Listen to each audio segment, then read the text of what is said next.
What's up everyone, how are you all? Today we are back with another blazing Naruto story.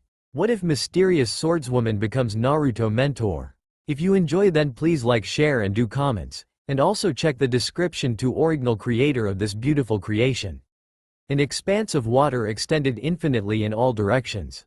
The sky above it had a hue between gray and green without even a cloud, not even the sun or the moon were present, yet light wasn't still lacking. The only particular elements of such a surreal environment were iron pillars that rose to the sky and into the depths of the surface of the water, vanishing into the darkness. However, among that infinite set of pillars, there was also a gate constructed in the same way but with thinner metal bars and the kanji for seal positioned at the center of the gate on a large sheet of paper. A sudden movement shook the water, creating concentric waves whose origin was behind the gate, and that source was the huge body of a nine-tailed fox, currently lying with the two front paws crossed under the muzzle. One of its long tails moved slowly, shaking the water again. Despite the apparent depth of that ocean, its body did not seem to sink for more than a few inches, as if there was a sea bottom. In all its majesty, the legendary and feared Kyuubi no Yoko yawned loudly, showing its long line of sharp fangs. Its eyes slowly opened, looking at the ocean in front of it from right to left and from left to right for a couple of times. When it finished what had become its daily routine, the Kyuubi closed its eyes again. And even today nothing happened, thought the beast with a mental sigh. Nothing new under the sun. After all, the situation had been the same for 6 years now, since it had been sealed inside the body of a newborn baby named Naruto Uzumaki Namikaze, even though the second clan name was still a secret in the village where he lived. Well, not always the same, mentally added the giant fox. At first, for the first 3 years of its new imprisonment, the world around it did not present anything at all. Nothing at all, only a boundless white expanse and the ever-present iron bars along with the gate representing the seal that kept it sealed inside the young baby. Then something started to change. The sky has become gray and green and the floor has begun to flood in a few months. Over the years, the situation has worsened to the present situation. The Kyuubi almost missed the white nothing. It does not surprise me since the kid is spending his life in the most total solitude. I guess that 3 people cannot fully fill his life. The fox mentally groaned while cursing its wet fur. I only hope that the situation does not get worse. The last thing I need is that this place turns into a sewer. Its thoughts were interrupted by a slight, almost imperceptible movement of water in front of the gate, albeit very far from it. The huge creature opened its eyes, curious about that change. There was nothing in Naruto's mindscape and the Kyuubi was the only occupant of the seal, so the desire to know what had shaken the water was almost palpable. After a few seconds the Kyuubi saw it. There, a few miles away, the fox could distinctly see a black dot moving towards the gate. It is not the kid, I would have felt his presence, thought the Kyuubi, arching an eyebrow while remaining silent, still looking at that black dot. Its muzzle did not change for several minutes until the dot became bigger and more visible. It raised the other eyebrow at seeing that thing coming closer. Strange to say, but the Kyuubi seemed to see a black platform with a cross stuck on it. What the hell? After a few seconds, its eyes nearly fell out of their sockets. Now that the foreign object was closer, the Kyuubi could see it clearly, and actually there was a large silver cross, but it was not a simple cross, but the mast of a small boat with black sails. The boat itself had the shape of a coffin, and on its sides there were 2 large white candles whose flames were not yellow or orange but green. On the inside of the boat there was a wooden block where the mast was set, and, at the tip of that block, there was a man sitting with his right leg above the left hand and the hands closed on his knee. Behind him there was another cross and his large black hat was inclined forward, shadowing his face. The fox continued to look at the stranger until his boat stopped by itself a few yards from the gate. Moments of silence followed its stop, until the man looked up and the Kyuubi could not suppress a shiver down its spine. His gaze was 1,000 times more penetrating than Madara's own, and even its father's eyes were not so threatening. His eyes were divided into 2 parts. Around the pupil were yellow as the sun, while around that part there was a yellow circle of a darker shade. The Kyuubi could not help but think to the eyes of a hawk, except that his were much colder and focused. "Who are you, human?" asked the Kyuubi after taking a look at his strange clothing, black hair and short beard with mustache. The man, who probably was in his late 40s, simply looked at the beast for several seconds before saying, "Dracul Mahak, also known as the greatest swordsman of the world." Such a powerful title. Mused the Kyuubi looking at him. "I'm the Kyuubi no Yoko, the strongest among the 9 Biju." Mahak didn't even blink at that. Looking at the iron bars of the gate. "You're in a cage, a strange cage if I may. I've never seen something like this during my time." The fox narrowed its eyes with annoyance before using one of its tails to point at the endless ocean. "Yes, this is actually a seal. We're inside the body of a young boy, in his mind to be precise. I've been sealed inside of him shortly after his birth." The Kyuubi then pointed at him using the same tail. "However, this is the first time I see another entity in his mindscape, and I have never heard of you in spite of your title. It must have been a long time since my death. Before my last moments, the navy still ruled over the seas and only 2 of the 4 Yonko were still alive. I was one of the last 3 members of the Shichibukai," said Mahak looking at the ocean. "Never heard of them. Probably you belong to an era prior to the birth of my father, the Rikudo Sennin," hypothesized the Kyuubi, now more curious about his past life, but before that, there was a simple question in its mind. "You're dead. So why are you here right now?" "Did you say we're inside a young boy?" asked Mahak, and the Kyuubi nodded. "This place is his mindscape, his mind if you want. It can change with his mentality and the emotions he experiences. Right now it's empty just like his life." The swordsman looked again at the ocean with his face carved in the rock. "You don't seem very affected by my words. I've seen many things during my time. While a huge 9-tailed fox and this place may be somewhat new to me, I can clearly feel the solitude of this boy. I can almost see his empty eyes," explained Mahak, having seen many dead eyes during his travels by sea. "You have not answered my question," said the Kyuubi, arching an eyebrow, and this time the man looked back at the fox. "Right now I cannot feel my soul, not completely at least, but I perceive a fragment of it in this young boy. I think he's somehow related to me. A descendant." The Kyuubi would not be surprised to find that Mahak was an ancestor of Kushina. After all, she was also a skilled swordswoman. "No, I never had children, so he does not have my blood, only a fragment of my soul," said Mahak while thinking at a solution for his question. "Ah, I get it. A reincarnation," mused the Kyuubi with a little grin. "I'm not new with this phenomenon. My father is the one who created me, but he had 2 children who inherited almost all of his power, albeit a bit each. After their death, I saw with my eyes their return in the form of reincarnations." The fox then thought back at Indra and Asura and their first reincarnations, Uchiha Madara and Senju Hashirama. "Interesting. So this child is my reincarnation," said Mahak looking at the seal for a brief moment. "Can I talk to him?" The Kyuubi nodded. "Yes, but not now. The kid never came here and currently does not have the patience or the mentality to do so. That's why tonight when he gets to sleep I'll pull him in here." "I see. In that case I'll simply wait," said Mahak before lowering his head, falling asleep almost immediately with the arms crossed over his chest. The Kyuubi could only sweat drop at that. Is he really the greatest swordsman of the world? That evening, streets of Konoha. Naruto had not had a good day. Hell, none of his days could be considered good. Every morning he got up from the bed hoping to have a better day than the previous one. Sometimes his prayers were heard, but they were limited to a visit by the Hokage, which lasted 2 hours at most, or a free meal at the Ichiraku ramen, although after a few hours his stomach was empty again. In his mind, he was simply destined to pass a life of solitude without any kind of joy. He did not have a family or friends, and all the villagers, whether they were ordinary civilians or ninja, ignored him completely. Obviously at first he had not paid too much attention to them, having remained in the orphanage for the first 4 years of his life. Everything had changed when the matron of the orphanage had thrown him out of the building and the Hokage had procured him an old apartment. Fortunately, he did not have to worry too much about money. The Hokage, whom he called Jiji, paid bills for light, water, and gas, even though Naruto used them little, and every month the old man gave him a pocket money to buy something. Naruto appreciated it a lot, but the money that would have been enough for 1 month would always end in 1 or 2 weeks due to the exorbitant prices that the shopkeepers forced him to pay. Many times they even sold to him expired food, but he never complained about it, not verbally at least. It was enough for him the first time when a merchant had chased him with a wood bat, threatening him to never approach his shop again. On the front of friends the situation was even worse. No one wanted to play with him, or at least some children were tempted to play with him, but their parents were always present and never allowed him to get close. The adults looked at him with hateful looks and murmured words behind him. Luckily he did not know the meaning of all those words, but the effect was still the same.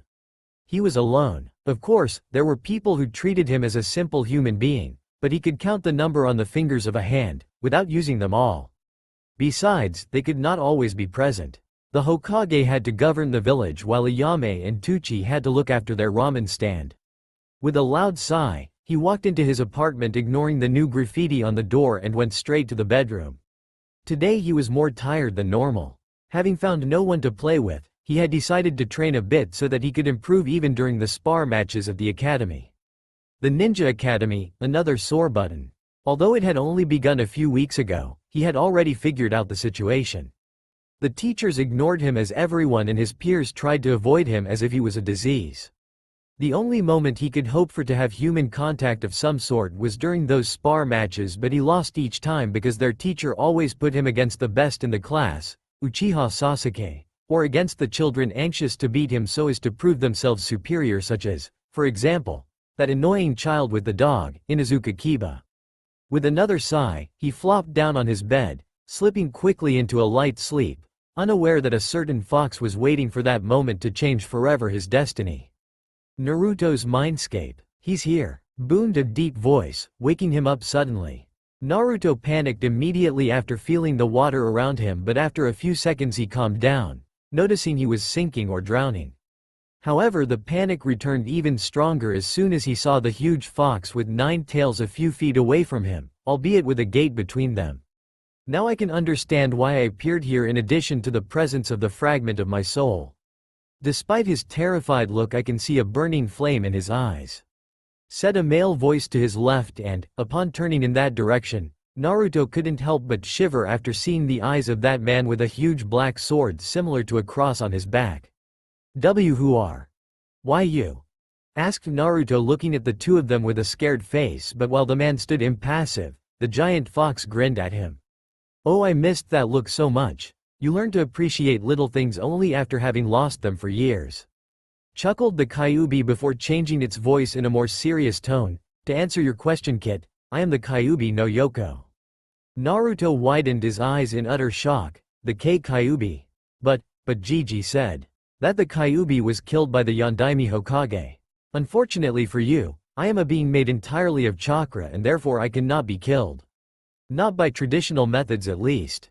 That night 6 years ago, I was released from my previous jail, but then the Yondaime Hokage, by sacrificing his life, sealed me again in a newborn's body. The giant beast pointed at him with a tail. You. The young blonde stared at the fox with an incredulous look and trembling lips. Why? Why did he use me? It does not surprise me. He had been infected by his wife, my previous jail, whose clan put the family in front of everything. Probably the Yondaime thought that only his son could take on such a burden, said the Kyuubi with a calm voice as if talking about the weather before grinning at his stunned face. His son. Yes, Kit, you're the son of the Yondaime Hokage, the famous Namikaze Minato. That means that your mother, Uzumaki Kushina, was my previous jail, as well as wife of the Yondaime. Explained the fox with the grin still visible. Meanwhile, Mihawk could not help but think to a young pirate with a straw hat whose whole family, both real and foster, was made up of very important people in the world of the past, both positively and negatively. Mostly negatively. But then why the villagers treat me like that? Shouted Naruto with tears in his eyes. If I'm the son of a Hokage, I should at least acknowledged. The reason is in front of you. All those fools believe that you are me when in fact I'm, simply, inside you. Said the fox using 2 tails for air quotes at the word. Simply, if they discovered the truth they would probably deny the evidence. But that's not fair. Welcome to the real world, Kit. Life is never fair, I am a more than clear evidence. Chuckled the Kyuubi with its grin in full show. But enough of me. There's someone who wants to talk to you. And one of its tail pointed at the swordsman who was silently looking at them. Naruto shivered again under the man's eyes, and to say that he was getting used to the presence of the Kyuubi. Hello young boy. I'm Dracule Mihawk, the one who was once known as the greatest swordsman of the world. said the man without blinking, and Naruto gulped at the sudden pressure in the air. Who the hell was this guy? He was much scarier than the Kyuubi. The greatest, repeated Naruto, slowly understanding the meaning of those words. Yes, even though it's been a long time since my death and now that title is lost if what the Kyuubi told me is correct, said Mihawk. Since, during the waiting, the fox had told him some things about that world and the swordsman had remained, despite not showing it, surprised by the changes. Gone were the navy, the world government and the revolutionary army, while the pirates, albeit still existing, had fallen in number and the devil fruits no longer existed. The last of them, according to the Kyuubi's memories, had been eaten by the Rikudo Sennin's mother, even though the fox did not know if it was actually a so-called devil fruit. The only thing that had vaguely attracted his interest was the mention of a group of 7 swordsmen called Kiri no Shinobigatana Shichinen Shu, where each one of the 7 swordsmen possessed a legendary sword. After hearing their story, Mihawk thought to the Shichibukai, despite the fact that the two groups had a completely different structure and way of acting. You're dead. Why are you here then? Asked Naruto, now more calm despite the light pressure. Because you're my reincarnation. I don't know how this thing works, but I can feel a fragment of my soul inside of you, explained Mihawk with his impassive face. If this is true, then you're the one who will bring back to light the title of greatest swordsman of the world, and I'm here to make it happen. Really? Now Naruto had an excited face with stars around his eyes. Do you mean that I'll become the greatest? Yes. The path in front of you will be far from easy and you will have to face numerous and strong opponents, but remember, this is not the path of a ninja but a swordsman. A path carved into honor and mastery with your sword. Are you really willing to follow this path? Naruto closed his mouth, looking at the water under him. The path of a swordsman wasn't the path of a ninja, so perhaps he would be unable to become Hokage. But he could become the greatest. Someone stronger than the Hokage himself. Straightening his back, Naruto looked at the swordsman straight in his eyes, trying to master as much security as possible. I'll do it. I'll become the greatest swordsman of the world, and with that power I will protect the people I love. Are you sure? People will try to hurt you by killing your loved ones, said Mihawk without missing a beat. One more reason to become the greatest. If I become the greatest swordsman, no one can hurt those I care about, almost shouted Naruto before closing again his mouth, hoping not to have offended Mihawk. What a strong heart. I haven't seen anyone like him for a long time, thought Mihawk before asking, so that means that you're ready to die? Naruto widened his eyes in surprise while the Kyuubi merely arched an eyebrow. If you really want to become the greatest, then you need to die first, and I'll kill you with my own hands, said Mihawk, narrowing a bit his eyes. Naruto began to tremble at the prospect of dying, but after shaking hard his head, he nodded only once. The swordsman nodded in turn and, with only a fluid movement of his arm, drew his long black sword that sent a shiver along the spine of Naruto. You can choose. I can hit you on your chest or on your back. Will there be a scar? Asked Naruto without thinking, and Mihawk nodded.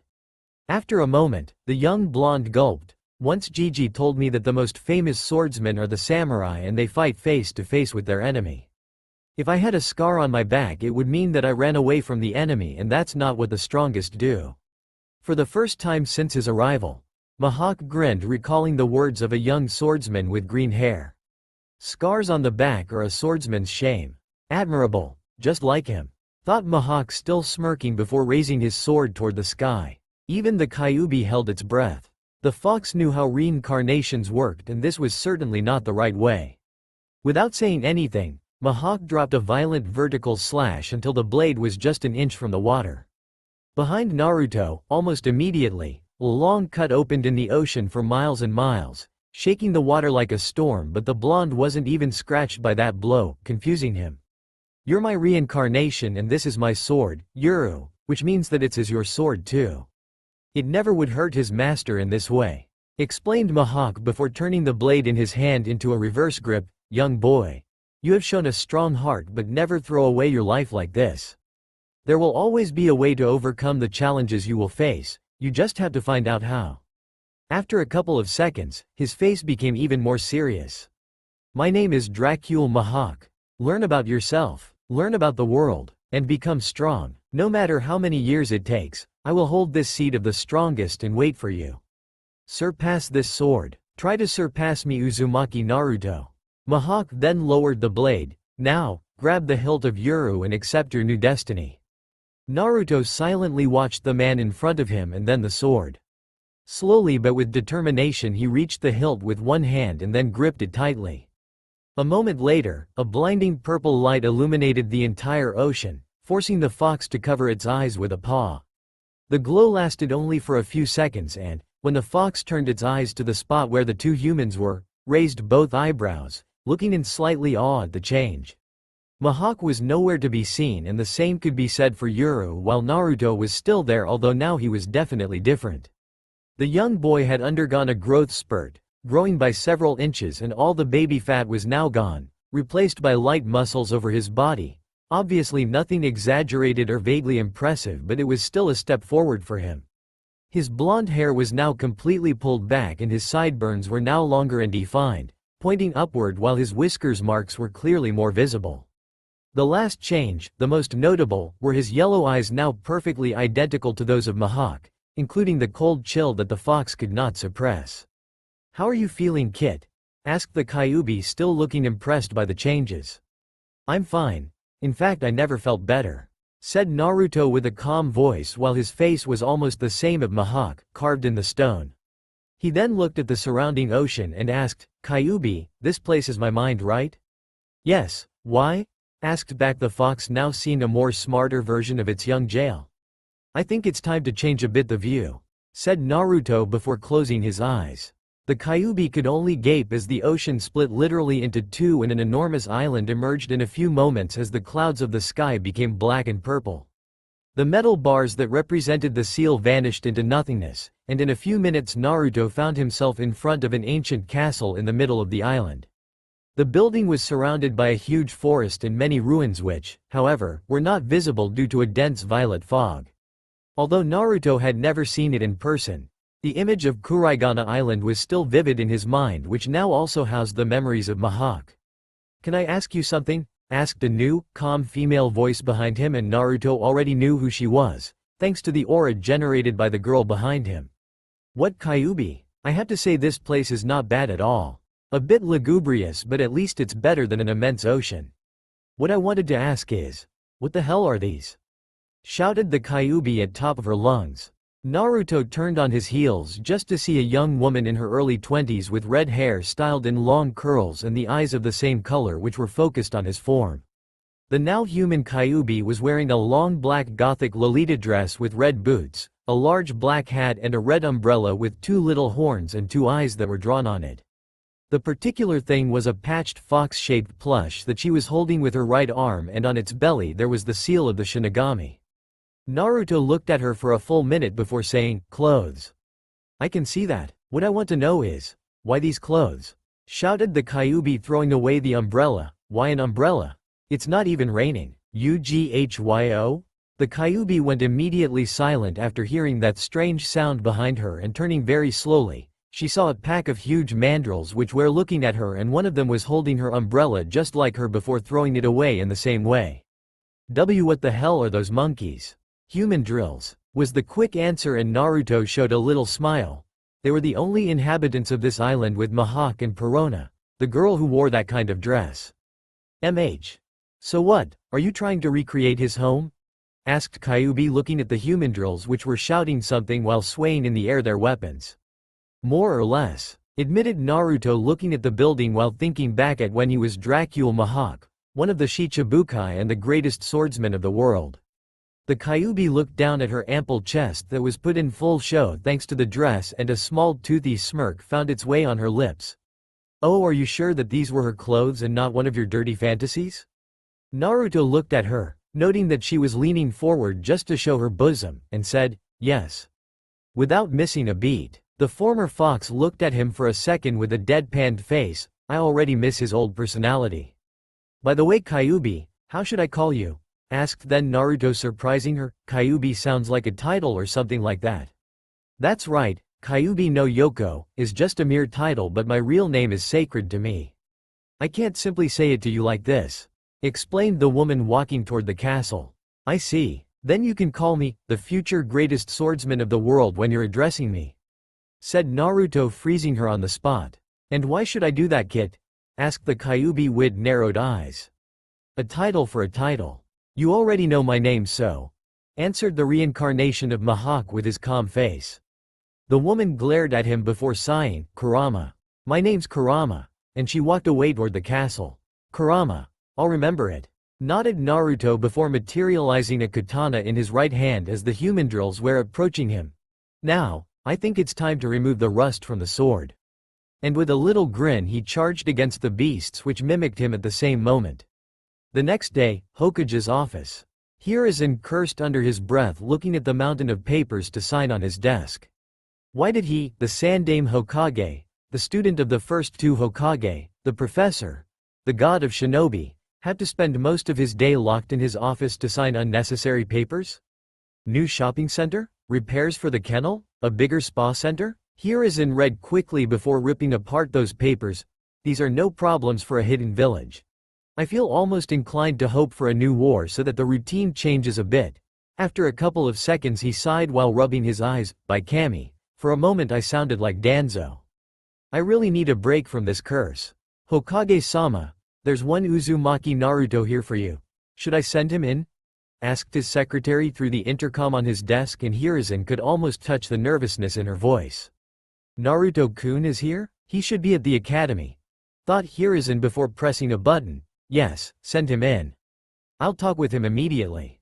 After a couple of minutes, someone knocked at the door and after a firm, enter.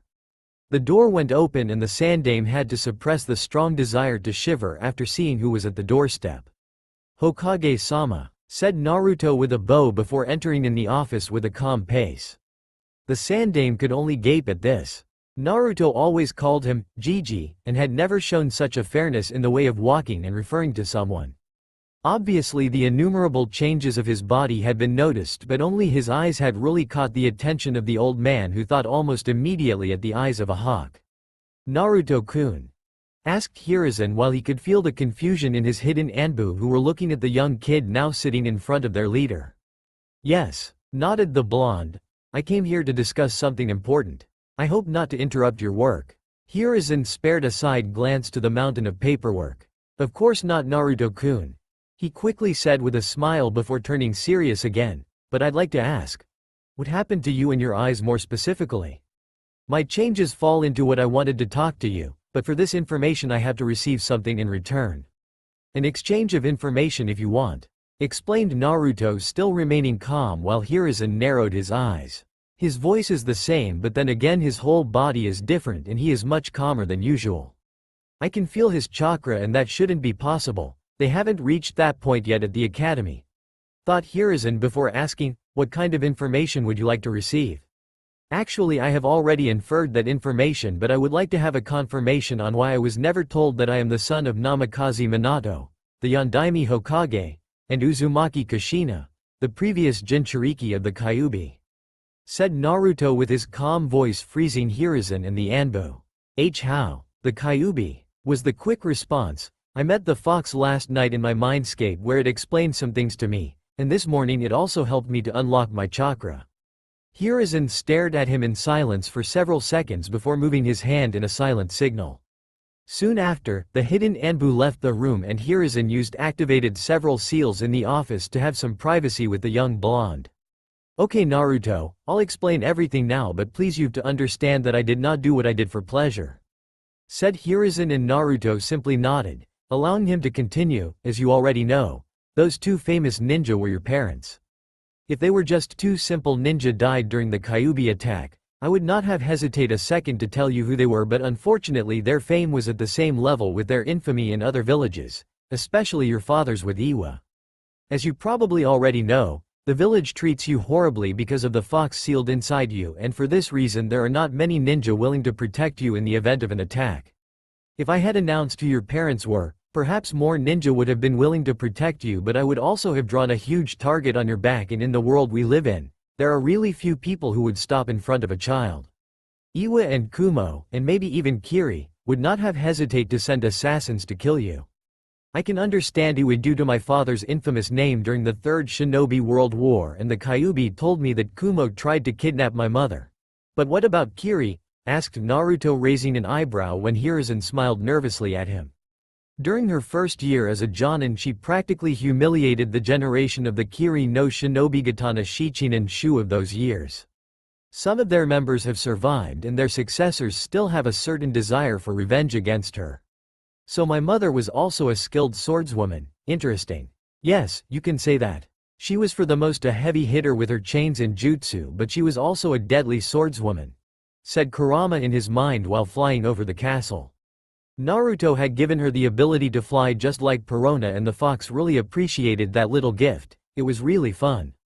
There, I explained everything and I still hope that you'll forgive my foolish actions regarding you, said Hiruzen, looking at the young boy with an anxious look. No need to worry, Hokage-sama. I can understand your reasons even if I had to live alone during these years, said Naruto with his calm voice without any emotion on his face. Immediately afterwards he began to explain what had happened that night, telling him about Mihawk, their merging and his new goal. In the end, Hiruzen was gaping at him with wide open eyes. That's a lot to digest.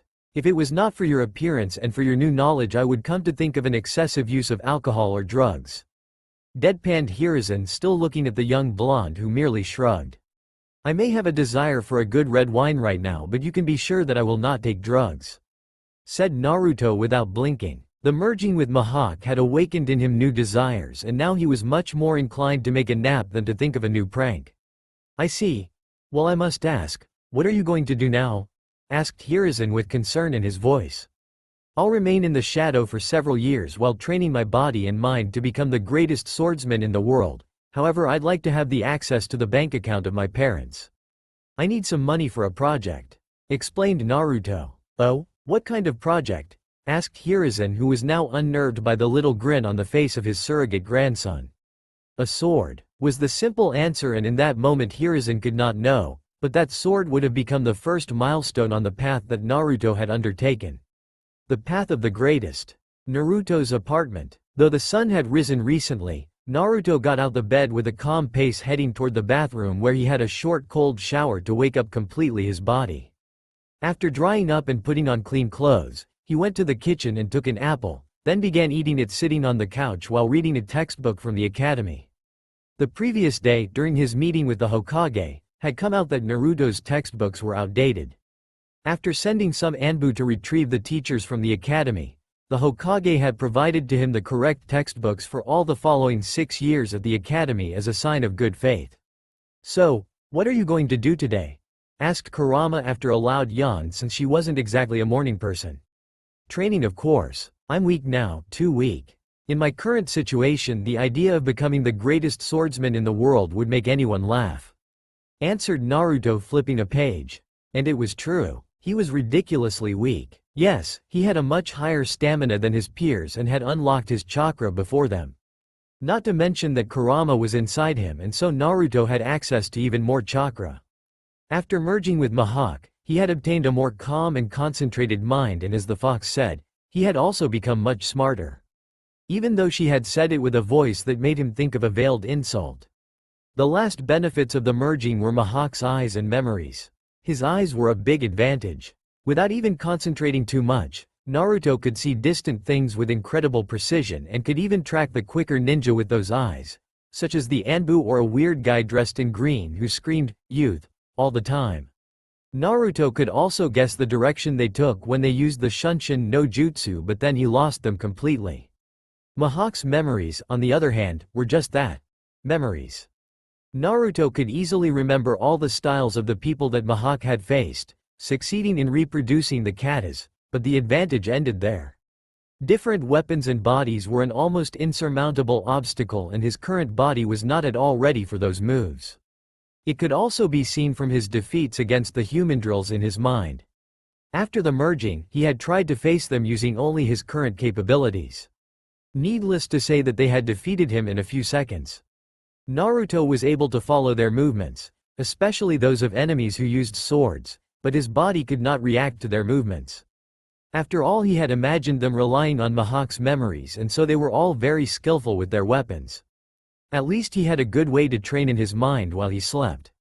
In his mindscape, Kurama shrugged and went back to sleep, leaving him with his book. Naruto continued to read for a few hours until the sun was high in the sky. Quietly closing the book, He left the apartment and headed for the district for ninja shops. Since he was definitely weak and unprepared physically, he had to start a training regime from scratch. Walking in the street, Naruto completely ignored the gaze and whisper of the people who seemed even more restless than usual, probably because of his eyes. Hiruzen had told him to resort to the excuse of an awakened dojutsu and that they were still trying to understand its effects. Obviously, they already knew what those eyes were capable of, but it was better not to divulge that information. Reaching at last his destination, the young boy entered the designated shop, playing the bell above the door. His eyes darted in all directions, watching carefully the shelves full of equipment, various medicines, and especially weapons. As a weapons store, it was not the vanguard, but it was the best of the village for its wide choice of items, something Naruto really needed. "Welcome, how can I help you?"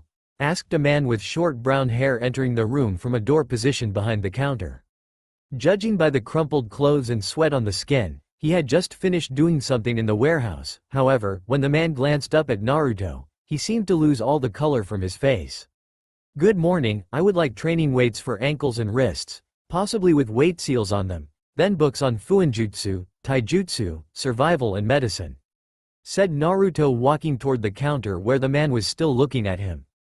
Hearing his request, the shopkeeper seemed to regain a bit of calm and said, I can give you simple training weights, but for those with the seals on them, I can only sell them to the ninja. The same goes for the medicine, taijutsu and fuinjutsu books." Naruto nodded, having already thought of such a thing, but it was worth trying. "It looks like I'll have to go to my parents' house in the end," thought Naruto before saying, "All right, then I'll just take the weights and the survival book." The man nodded before taking the required items and putting them on the counter. "The price is 5,000 yen. Said the man, putting the book and the weights in a bag. Naruto took the bag before noticing a pile of paper sheets placed near the bell on the counter. Pointing at it, he asked, "What are those?" "Oh, that is chakra paper. It is used to determine the chakra affinity of a ninja.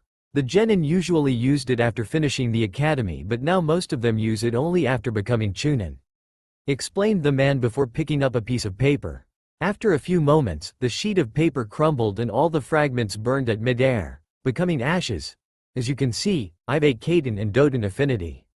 A Raten affinity would make it wrinkle. A Futon affinity would split it in two, while a Sweeten affinity would make it wet." "Interesting. Can I use it?" asked Naruto as the man looked at him with an arched eyebrow. "Aren't you too young for it? Have you already unlocked your chakra?" "Yes, I've unlocked it last night so I can use it," said Naruto before picking up a sheet of paper and channel some chakra in it. Much to the man's surprise, the paper divided into two parts, and while the right part burned to ashes, the left wrinkled in a matter of seconds. Naruto looked at it with an amused grin. "So, Kaiten, Raiden and Futon, huh? I guess you've got the Kaiten affinity because of me. Your father had both Raiden and Futon affinities. Your mother was a Sweeten and Futon user, but I guess that the water is not in your new style," said Kurama with a little grin while looking at the wrinkled paper. "Well, I'll be damned, kid. You got 3 affinities. Not even all the Jonin can boast of this achievement," said the man with wide open eyes. "Are you really a simple kid?" "Oh, you can be damn sure that I'm not a simple kid," said Naruto with the grin still on his face before leaving the shop, walking toward his apartment. It was time to start the new training. 6 hours later, Konoha's south gate. A Naruto covered in sweat was trying to catch his breath leaning against the walls of the village. His t-shirt was on the ground near the weights and was completely soaked with sweat, just like his sweatpants. The boy slid to the ground where he continued to breathe hardly while an amused giggle was heard in his mind. "Well, I must admit it. I would never have expected to see you in this state," said Kurama. "Maybe you should take a break from time to time." Naruto nodded without worrying too much. "I was going to stop in any case. Now it's lunchtime." And after wearing his shirt again, he walked to his apartment for another shower. Half an hour later, the young boy was sitting on a stool in front of a steaming bowl of shrimp ramen and, while clapping his hands for a moment, he murmured a quick, "Itadakimasu," and took a couple of chopsticks. After splitting them, he began to eat his meal, making the least noise possible and with a stable and controlled speed.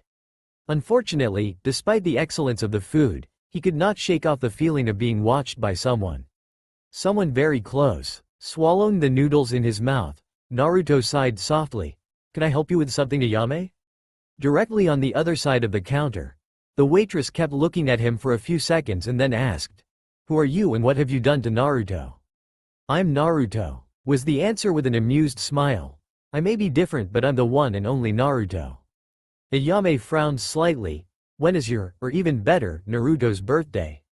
"On October 10th, and each time you prepare a special ramen bowl with rare and high-quality ingredients," said Naruto before eating some noodles with his eyes closed. "What is his favorite ramen?" asked then the waitress while her father was looking from the kitchen. "It was miso ramen, but now I'm favoring sea tastes," said the boy with a nod. Luckily his love for ramen had not vanished after the merging, even though his tastes were now slightly different. "I still cannot understand how you can enjoy that food. The greatest swordsman deserves only the greatest food," replied Naruto with a smirk before focusing back on Ayame, who asked about Naruto's favorite color. "It's the orange, although now I feel pushed to prefer darker clothes," answered the young boy before drinking what was left in the bowl. Ayame looked at him before sighing. "What happened to you, Naruto? Your body is different, especially your eyes, and now you're much more calm and polite." "Sorry Ayame, but this is an S-ranked secret. Only the Hokage knows the truth, but I can tell you that nothing bad has happened to me. If anything, the opposite," said Naruto with a little smile before pointing at the empty bowl. "Can one have another shrimp ramen please?" She observed him a few seconds before sighing with a smile. "Coming up Naruto." And with that she walked back in the kitchen where her father was already working on the order. 30 minutes later, after another 10 ramen bowls, Naruto walked toward the training grounds in order to continue his training. His schedule included basically running in the morning, while in the afternoon several physical exercises were listed to improve his body. The young boy had already taken into account to learn the basics of Fuinjutsu so that he could prepare gravity seals and sealing scrolls by himself in order to raise the level of his training, but there was time for that. Thinking of the various materials to be procured, Naruto did not notice that he arrived at the training grounds until he heard rhythmic strikes against a wooden surface. Turning his gaze into that direction, he saw a young boy, maybe a year older than him, hitting a wooden dummy with the basic academic taijutsu style. His long black hair was fastened in a braid and swung at every movement while the boy shouted aloud, "Ah!" with every punch and kick. Naruto remained silent for several seconds before asking, "Though it's a basic style, you're not making any mistakes. Did you train a lot with it?" The boy nearly jumped out of his skin but, upon seeing Naruto, quickly regained his composure with a bow. "Ah, forgive me. I didn't hear your steps. Don't worry about it. I should be the one to apologize for interrupting your training," said Naruto with a bow before asking again his question with the arms crossed over his chest. The black-haired boy nodded before looking back at the training dummy. "Taijutsu is the only thing where I can really give the best of myself." "What do you mean?" asked Naruto, now curious about his words. "I'm in the second year of the Ninja Academy. At the end of the first year I was in the middle of the class rankings as it was only studying some stuff and being at least decent with taijutsu." The boy then clenched his fists. "But now we've unlocked our chakra and apparently I do not have chakra. Or at least I possess only the strictly necessary to survive. In theory when someone has so little chakra, he or she should be good with medical jutsu and genjutsu, but I cannot even perform a simple E-rank jutsu." He looked back at Naruto with the eyes burning with determination. "That's why I'll become the best at taijutsu. I'll even win against Neji Hyuga, the prodigy of my class, and in so doing I'll show that even those like me can become brave and strong ninja." A deep silence fell on the clearing as Naruto gazed impassively at the boy in front of him. After a few seconds Naruto lowered his head, shadowing the face, and his entire body began to shake slightly until the black-haired boy heard a slight chuckle, which then became a huge laugh. Wahahahaha. Naruto arched his neck back, still laughing with his eyes now closed. When the black-haired boy was about to tell him to stop, definitely offended by his laugh, Naruto looked back at him with a serious gaze but also a slight smile on his lips. "So you want to become a ninja betting everything on taijutsu? It would seem I have found someone truly filled with ambition. Well, let me tell you a thing. If you want to be recognized for this achievement then you must become." Naruto pointed at him. "The greatest." "The greatest?" Naruto nodded. "I'll become the greatest swordsman in world, that's my goal." The older kid looked at him with surprised eyes since there was someone younger than himself with such a goal. I don't know how much it will take, but I'll definitely become the greatest among the swordsmen. Continued Naruto with sharp eyes. No matter the challenges that will try to stop me, I'll overcome all of them to reach my goal, but even someone who's aiming at the top can't walk this path alone. In his mind appeared some images of a pink-haired girl surrounded by ghosts, a red-haired man with only one arm and a green-haired boy with 3 katana. So, as the future greatest swordsman, I'd like to see you become the best taijutsu specialist and be able to call you friend. Naruto extended his right arm with the hand open. My name is Uzumaki Naruto, future greatest swordsman in the world. The black-haired boy looked at him in pure awe before shifting his gaze to the extended hand as the fire in his eyes shone even more. With a firm move, he shook Naruto's hand. My name is Rock Lee, future greatest taijutsu specialist in the world. It's a pleasure to make your acquaintance, Rock Lee, said Naruto with a smile before looking at the training dummy. Tell me, you only know the basic academy style, right? Rock Lee nodded with a confused face which then morphed in an unnerved one at the sight of his grin. Tell me then, have you ever heard of the black leg style? 1 year later, Hokage's office. Hiruzen massaged his temples trying to ignore the 7-year-old boy sitting in front of him. Glancing slightly, he could not help but frown at the sight of all the sheets of paper on his desk. Naruto-kun. He started after a deep breath. Do you know what these papers are? The young boy looked at said papers and nodded. Paperwork. That's correct, and, to be more precise, it's paperwork related to the Ninja Academy. Now, do you know how the academy works? No, Hokage-sama, I have never been interested in anything like that, said Naruto with a calm face, but, if you watched carefully, you could see the edges of his mouth bend slightly upward. Well, let me explain a simple rule. Whenever a student does not attend a lesson without a justification, the teachers send a warning note to the family or the orphanage or, in some cases, to me. In addition, they send a warning note for each day of absence, said Hiruzen now with a twitching eyebrow as the hidden Anbu were trying to hold their chuckles. The old Hokage then took a small group of papers, of all the students in the academy, over the last year, a total of 81 warning notes were sent. He then pointed at the remaining mountain of papers. However, all the warning notes that remain are with your name written on them. Do you know what it means? I think I may know, Hokage-sama, said Naruto now with twitching lips as the Anbu were openly chuckling. A vein popped out of Hiruzen's forehead as he slammed a fist on the desk. It means that you skipped 214 days of the expected 230 days of the academic calendar and you've already skipped the first 3 weeks of the second year. He then threw the hands over his head. You went to the academy only for the first 3 weeks, except to return at the last day of school for the final test. I got the best score, nodded Naruto with an amused smile. That's not the point here. The instructors have asked me to remove you from the academy for your poor attendance, and even the council is starting to raise the voice for this behavior, explained Hiruzen with the face red before stopping to regain his breath. Naruto looked at him with no concern at all. I'm sorry to be the cause of so many problems, but at moment the academy is completely useless for me. What do you mean? Asked Hiruzen now much more calm than before. I've already read and learned all the books you gave me a year ago. Besides to a lot of history and basic concepts they did not have much to teach because I have a being older than this village sealed inside me. In addition, I have a schedule to follow, explained Naruto with a grin while Hiruzen sighed at his words. Right, his training schedule. A year earlier, after his first meeting with Rock Lee, Naruto had prepared a training schedule and showed it to the Hokage. Practically, since he still had 6 years left before the academy's end, Naruto had divided the training regime into 6 phases, and each phase had duration of 1 year. During the first year, he had focused only on his body, his survival skills and his taijutsu, which was still devoid of a certain style.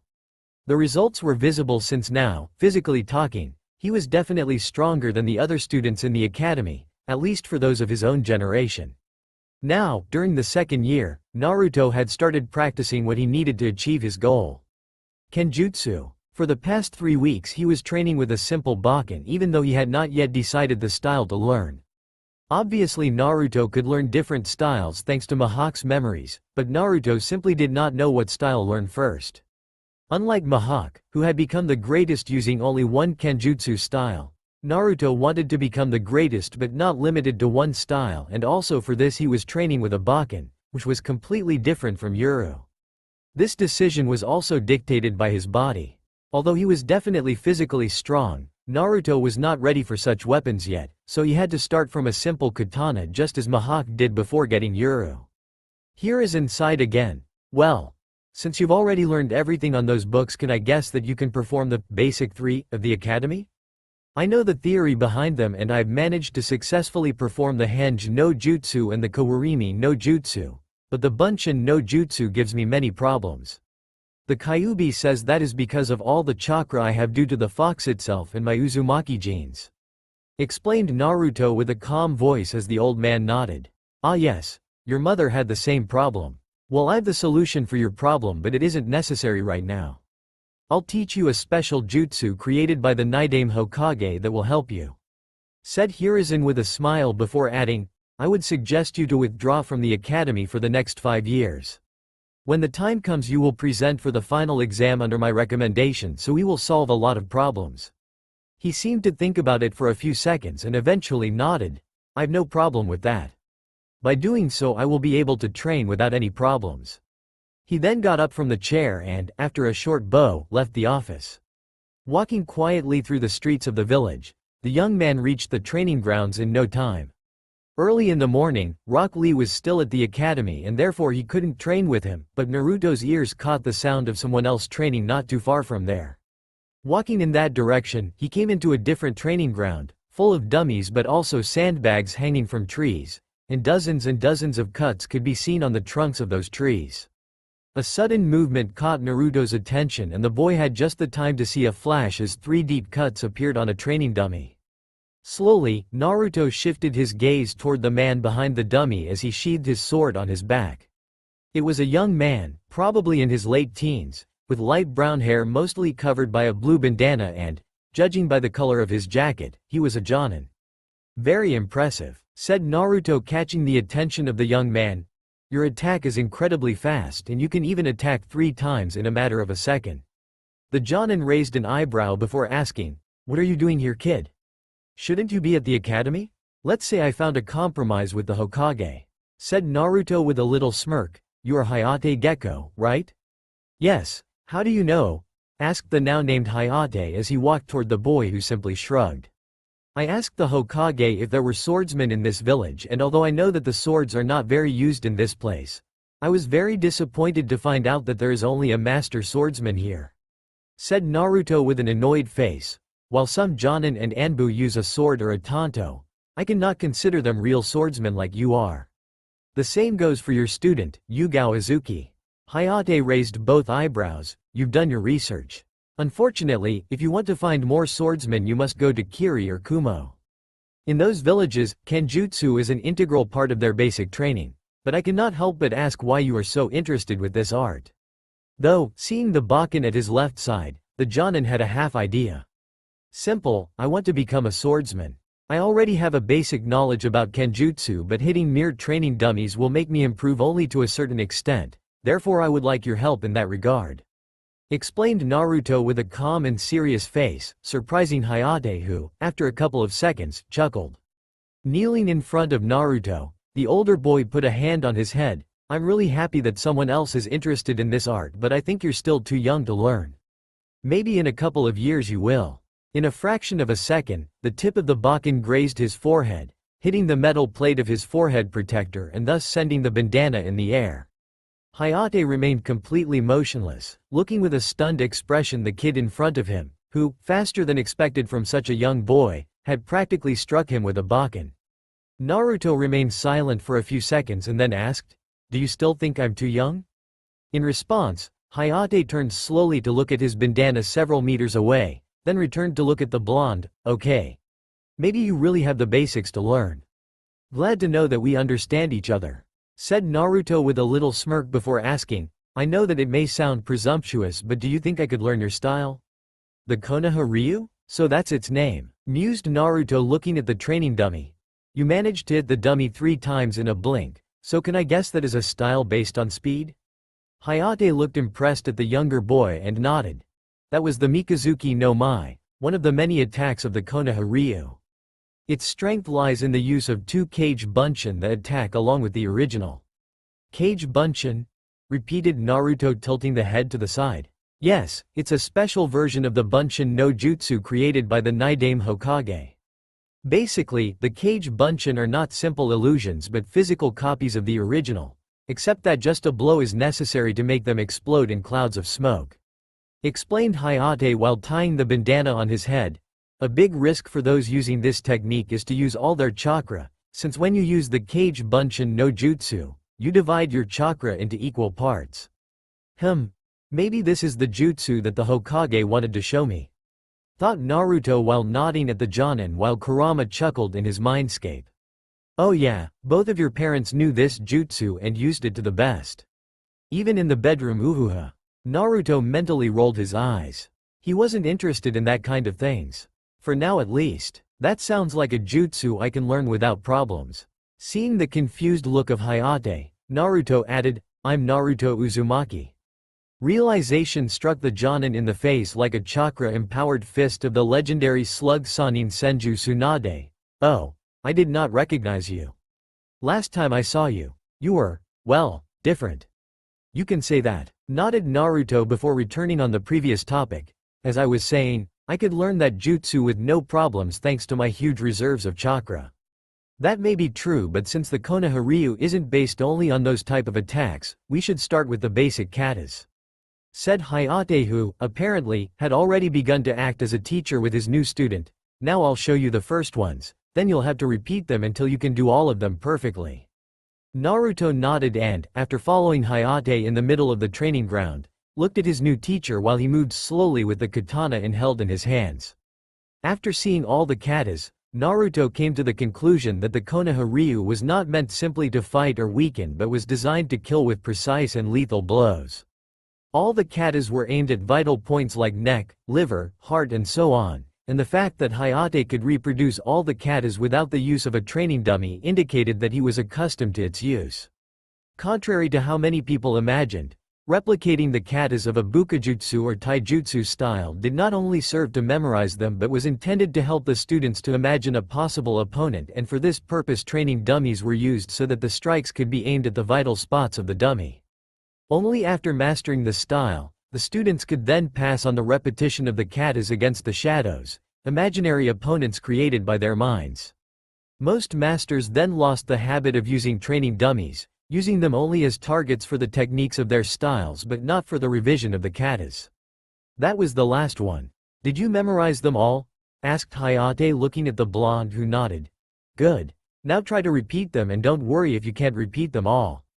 It could take some days for someone young as you. Some days, huh? Thought Naruto before taking out his bakken. I bet that you can't repeat them perfectly before 2 hours. Mocked Kurama with a grin which was soon copied by Naruto. Challenge accepted. 2 hours later, Konoha's training grounds. A young girl with long purple hair could be seen jumping from branch to branch, passing by the various training grounds while looking for someone.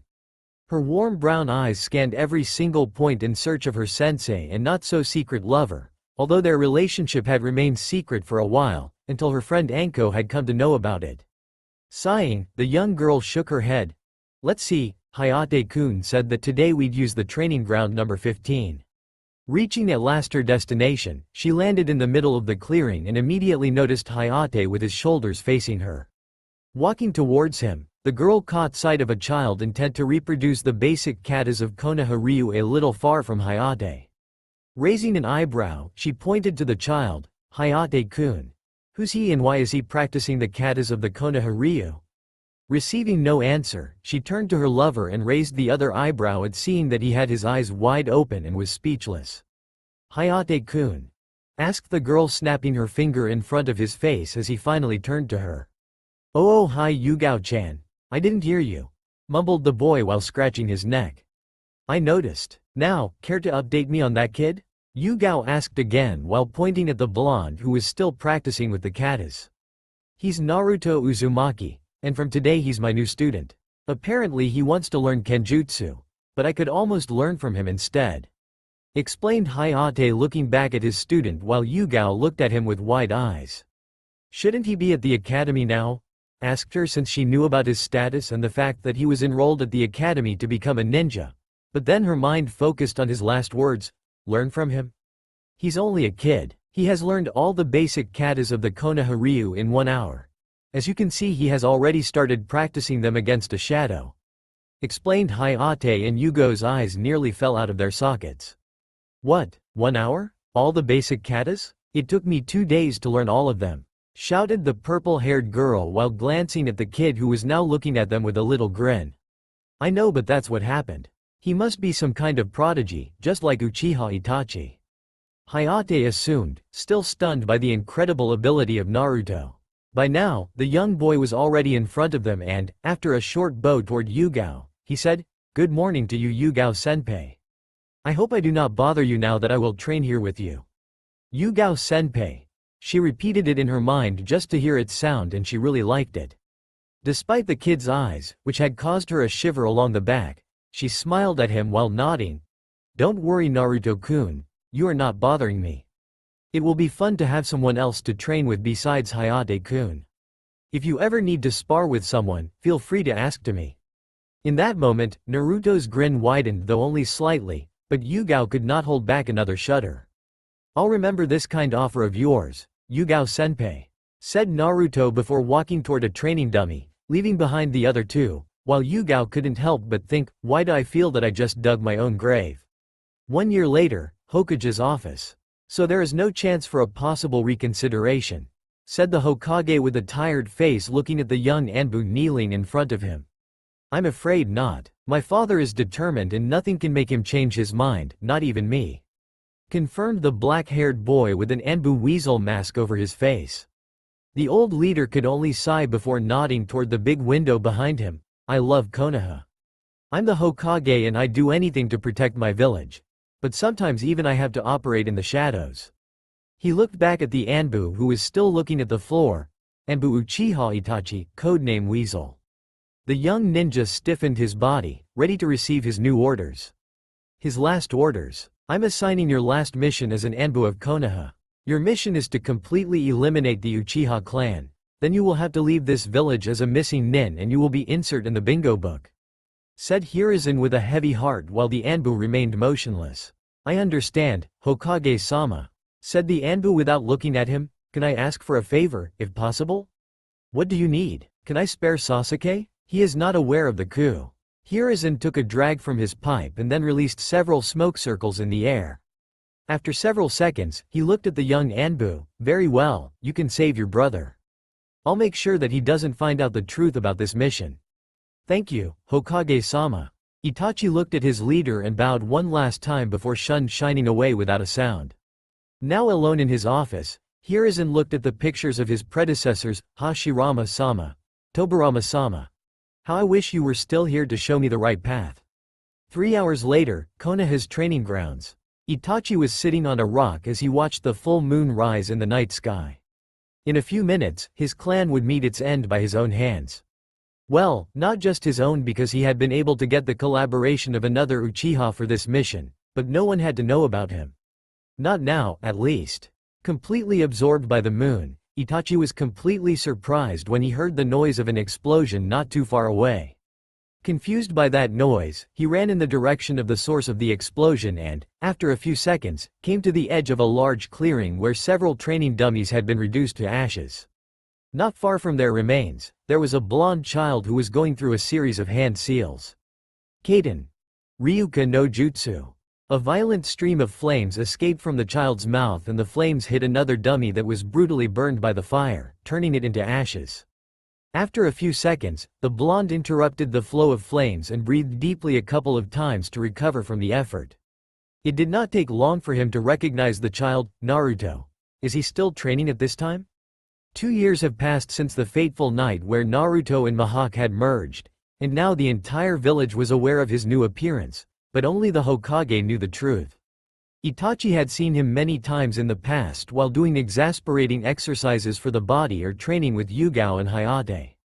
Having been in the same Anbu unit as Yugao, Itachi had come to know Naruto's training schedule and had been somewhat pleased and surprised to see his dedication to training. If I remember correctly, the third year will be dedicated to ninjutsu, thought Itachi as a small smile appeared on his face. He still remembered that day when his little brother came home from the ninja academy and asked him to train him right away. When Itachi had asked him the reason for such a hurry, Sasuke told him that Naruto had been removed from the academy so that he could train on his own and his little brother did not want to fall behind. Maybe one day you and my brother will become great rivals. I'm just sorry that I will not be here to see you grow into strong ninja, thought Itachi with a bitter smile before shining away toward the Uchiha compound. However, what Itachi did not know was that Naruto had discovered that he was a sensor type and that he had perceived Itachi's chakra when he arrived but had said nothing to find out his intentions. That chakra, it was Uchiha Itachi. I wonder why he was here, thought Naruto looking at the spot where Itachi had disappeared. As much as I cannot stand the members of that damn clan, I have to warn you that something is wrong with that Itachi, said Kurama since she could easily pick up the negative emotions around Naruto and right now, Itachi was full of negative emotions. His mind and heart were full of negative emotions. It's as if he felt guilty but not for something he did. So for what he should feel guilty? Maybe for something he will do? Suggested Kurama and Naruto slightly widened his eyes, recalling the little changes that have taken place over the last year in the village. The tension between the Uchiha clan and the rest of Konoha that had grown steadily. The Anbu unit which patrolled the Uchiha compound more frequently. The occasional fights between the Uchiha and other ninja. Kurama, do you think that? I hope not, Kit, because if the Uchiha are preparing a coup and Itachi will participate in the fight, this village will turn into a lake of blood. Then we have to do something. Probably the Hokage has already prepared a possible counterattack, but it's best to be safe. If I can reach Itachi, maybe I can get some answers, thought Naruto running toward his apartment. Reaching it in a short time, he put on a pair of Anbu pants, a hooded jacket and simple sandals, and then started to roof jump toward the Uchiha compound. However, jumping between the various roofs, he noticed the total absence of Anbu in that area. Something is wrong. Itachi is a prodigy and he's extremely strong. It would take at least 3 Anbu squads to face him and yet there is no one. After a couple of minutes, he landed in front of the gates of the Uchiha's compound before widening his eyes at the sight of 4 Uchiha men slashed throats on the blood-stained gates. They were assassinated, but by whom? Anbu? No, they were caught by surprise, but there are 2 Chunin and 2 Jonin. Even the Anbu would struggle to take them by surprise. The only reason they did not react was realization struck him, and the answer came instantly, because they were in the presence of one of them. A muffled scream of a woman was heard inside the compound. Maybe the Uchiha were really preparing a coup, but Itachi's purpose is not to help them. His purpose is to exterminate his own clan. Kurama concluded and Naruto started to run inside the compound, but after only a few steps, the Kyuubi warned him, "Naruto, I can fell only 3 people in the whole compound. One is Itachi for sure. I don't recognize the second, but the last of them." A low growl escaped from her lips. "It's that bastard. The one who controlled me during that night 8 years ago." Naruto's heart nearly skipped a beat. "Are you sure? You can bet your eyes on it. I could never forget such a repulsive presence," roared Kurama in his mindscape while the human drills moved away from her. "I don't like it. From what you told me, he tried to destroy the village years ago by using his Sharingan to control you. So why is he here again?" thought Naruto while running along a road full of corpses. Could it be that he is helping Itachi to kill all the Uchiha? But why? As if there was a need for an answer. This clan and its members have been cursed since its birth. If this night is their last, then so be it, growled Kurama without any sign of compassion. "What about the children? Do they too deserve such an end?" asked Naruto with a little frown, but the Kyuubi merely scoffed at his words. "Sooner or later they would be corrupted too," said Kurama before adding, "That bastard is gone. I can't fell him anymore. Itachi is the only one remaining with that person I do not recognize. Even though I'm sure I have already felt it at least once somewhere." Naruto frowned even more, so his purpose was really to help Itachi to exterminate their clan. I wonder who is the person with Itachi. If this person is not dead, means that he or she is very strong, or Itachi is not going to kill him or her.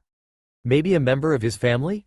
Before Naruto could think of some other hypothesis, Kurama's voice thundered in his head, "Someone is approaching this place very fast. Get out of the street."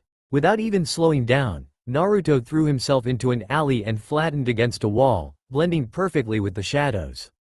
A few moments later, a dozen figures covered with black hooded coats and white ceramic masks appeared in the middle of the street. Without saying anything, the various figures dispersed and began to recover the bodies of the various Uchiha, sealing them into scrolls. From his point of view, Naruto raised an eyebrow. Anbu? What are they doing with those bodies? He then noticed something about their masks is strange. Their masks are different from those of the usual Anbu. Meanwhile, the group of masked people had successfully sealed all the corpses in that area. When they met at the same spot, the figure who was supposed to be the leader looked at the others. Area 4 clear. 3 of you bring the scrolls to Danzo-sama, the rest will continue to the Area 5.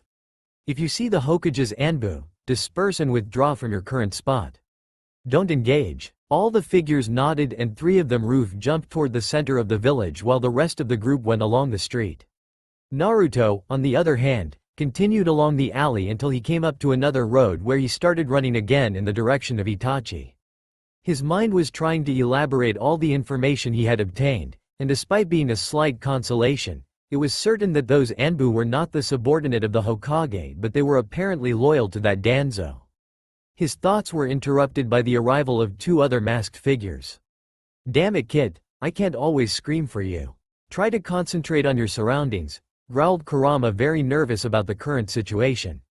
"My apologies, I will try to be more careful," said Naruto with his eyes still hidden by the hood of his jacket. Luckily for him, the 2 figures had not yet recognized him. "A survivor?" asked one of the 2 Anbu. "This is within the changing parameters of the mission. The youngest Uchiha with a Sharingan is 11 years old, this one is still too young to have unlocked it. We need to capture and take him to Danzo-sama," said the second, and both of them rushed toward Naruto without even pulling out a weapon. After all, their opponent was a simple kid who had not even unlocked his Sharingan. As they were discussing what to do, Naruto had already made his decision. Currently he was facing 2 enemies, his target was across the compound and he was not sure Itachi would stay there for a long time.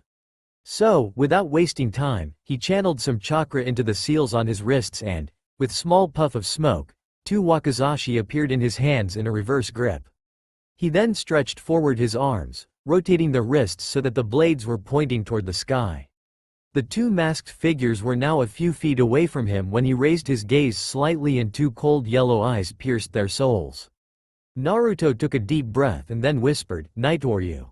Before the 2 Anbu could react, Naruto bursted forward with an alarming speed while rotating several times on his axis and with the blades now held horizontally. In merely 1 second, he was behind them. Sai Kuru, and several wind blades hurled the 2 Anbu in the air, tearing their flesh as if it were paper, including their throats. Before the bodies of the 2 soon-to-be-dead ninja could fall to the ground, Naruto had already begun to run away, but his words reached their ears. "Sorry, but I'm in a hurry." 30 minutes later, tower's roof near Konoha's walls. A masked Anbu appeared on the roof of the tower, behind another masked figure, but, unlike the Anbu, this one was wearing a simple blue coat and an orange mask with black lines over it in only one eye hole. The second figure turned toward the newcomer. "It's over. He paused for a bit. "Never mind. Shall we go?" "Go on ahead," said the black-haired Anbu. "I'm going to confirm things with Konoha's higher-ups." The figure with the orange mask stared at him for a couple of seconds before disappearing into a distortion in the air, leaving the Anbu alone. After a couple of seconds, he fell to his knees as his body was shaken by light spasms.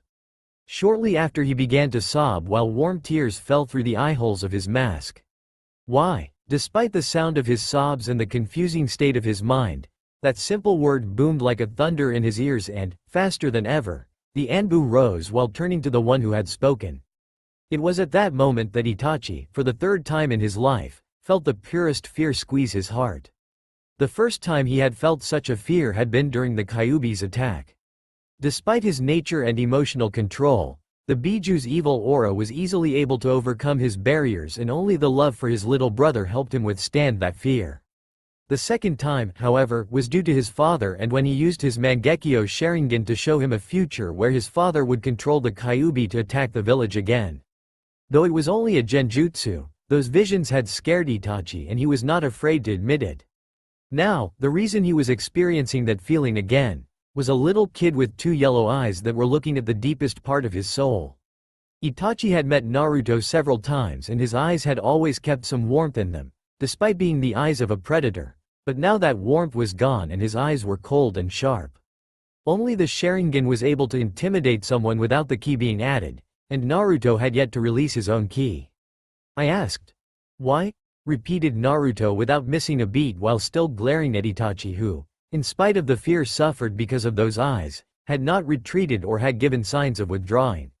My clan was planning a coup. If I had not acted, this village would have ended up in the chaos of civil war.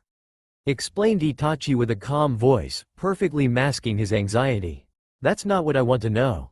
Said Naruto narrowing his eyes. I want to know why you were allied with the person who caused the death of my parents. Itachi widened his eyes in disbelief behind his mask. What are you talking about?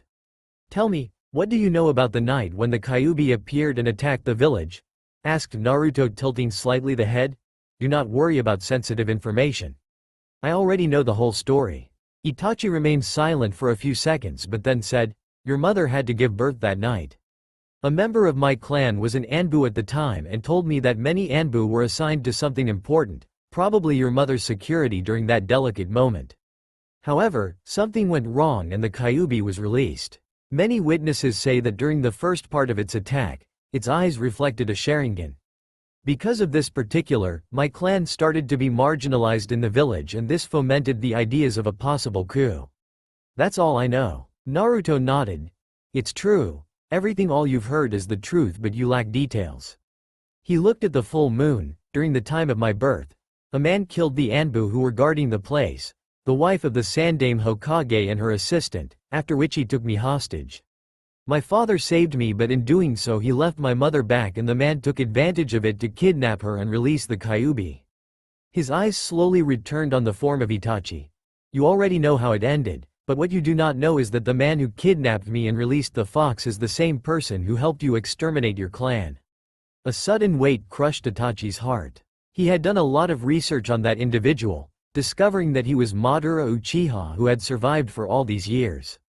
However, Itachi was unaware of the whole story behind the Kyuubi's attack and now he felt incredibly guilty for asking Madara to help him. How do you know about this? Naruto merely pointed at his own belly. The Kyuubi was controlled by that man and it wasn't difficult to recognize his presence. I see. Itachi looked at the roof before looking back at the blonde. Do you hate me? Honestly? No. I cannot forgive you for being allied with that man but I'm convinced that, if you had known the whole story before your meeting with him, you would have never tried to team up with him. Said Naruto with a sigh, his eyes now more calm. What are you going to do now? He offered me a position in his organization. It's called Akatsuki. Explained Itachi. I'll probably join his group, but now that I know the whole story I will do it for a different purpose. Naruto raised an eyebrow, and that would be to kill him. When I was little I met your mother, she also taught me several things and she was a dear friend of my mother. Kushina-san's death has made her suffer a lot and that man is the cause of all this. Explained Itachi with his Sharingan spinning behind the mask. I'm sorry, but I cannot let you kill him. Said Naruto surprising Itachi but, before he could ask anything, the blonde added, I'm the one who's gonna kill him, not you. He's strong, Naruto-kun. Stronger than me, said Itachi. Do you really think that you can beat him? Not at my current level. Right now I could beat a Chunin without too many problems, but I would have trouble with a Jonin and this puts that man outside of my current reach. But I will become strong, much stronger than now, and I will kill him.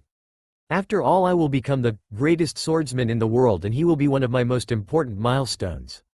Said Naruto with sharp eyes before turning around, ready to leave Itachi. Can I ask you something? Naruto stopped without looking back, nodding once.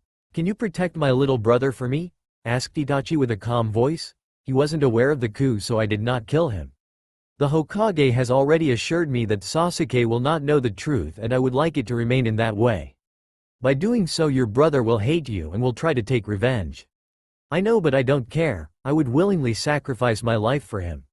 Said Itachi with a little smile hidden by the mask. Perhaps in the future everything will settle for the best, but until then I want him to become stronger so that he can keep the name of our clan high despite its dark history. Oh hell no. Don't tell me that you are going to. I'll see what I can do, but I do not promise anything. Thank you, that's all I'm asking for. Nodded Itachi. Farewell Naruto-kun. Maybe we will meet again in the future. And without saying anything else, he shunshined toward the Hokage tower. Do you really want to become a guardian for an Uchiha brat? Asked Kurama with a low growl. No, as I said to Itachi, I'll see what I can do. If his brother needs help, I'll help him. Answered Naruto, jumping down in the middle of a street. What do you think about what Itachi said? About the group of that masked man? I can only deduce that if he asked Itachi to join his group, then this Akatsuki must be made up of very strong people, at Itachi's level if not superior. Thought Naruto while a little grin was now on his lips. That means I will have to become very strong in order to face them. I still do not understand why you do not want to use the Kage Bunshin no Jutsu. You already know it would be a big help in your training. Because Mihawk did not become the greatest by using such a trick. If I want to surpass him I have to do it on my own, as well as you told me, not even my parents used that jutsu to train. Replied Naruto with a shrug while roof jumping toward his home. TCH. Whatever. Just not to use it as an excuse for when the human drills will kick you in your ass again. Grinned Kurama before going to sleep, leaving Naruto with his thoughts. Naruto shook his head. You'll see Kurama, you'll see. 1 year later, Naruto's apartment. Naruto walked toward the door immediately after hearing someone knock against it, but, thanks to his sensory ability, he already knew who was knocking. Without looking away from the scroll he was reading, Naruto opened the door and asked, "Good morning Hokage-sama, do you want something to drink?" "Your sensory ability always leaves me surprised, Naruto-kun," said Hiruzen with a smile while walking inside the apartment, followed by 2 hidden Anbu, although Naruto was already aware of them but hadn't said anything about their presence. It's hard to make mistakes when someone has so much chakra like you, Hokage-sama. Said Naruto, closing the door. "Now, for that drink.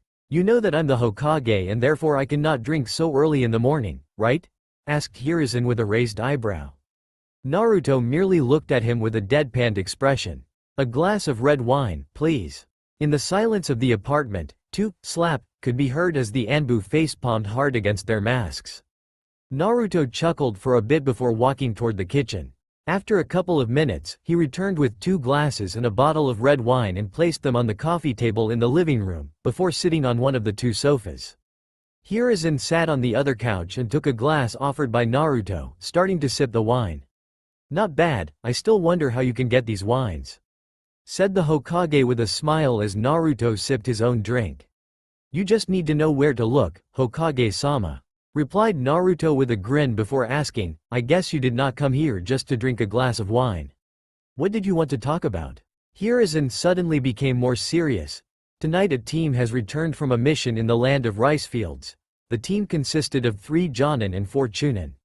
Their purpose was to infiltrate an abandoned lab that belonged to my former student Orochimaru and search information about him and his experiments." He sighed. "Unfortunately my pupil has always been mindful of everything and has left several traps behind. So that's why almost the whole team has come back inside of body bags." "Is it so bad?" asked Naruto with a calm voice, slightly confused by that story. Why was the Hokage speaking to him about that mission? "Yes, because the only survivor is Hayate Gecko and currently he is in an operating room at the hospital." 3 hours later, Konoha's hospital.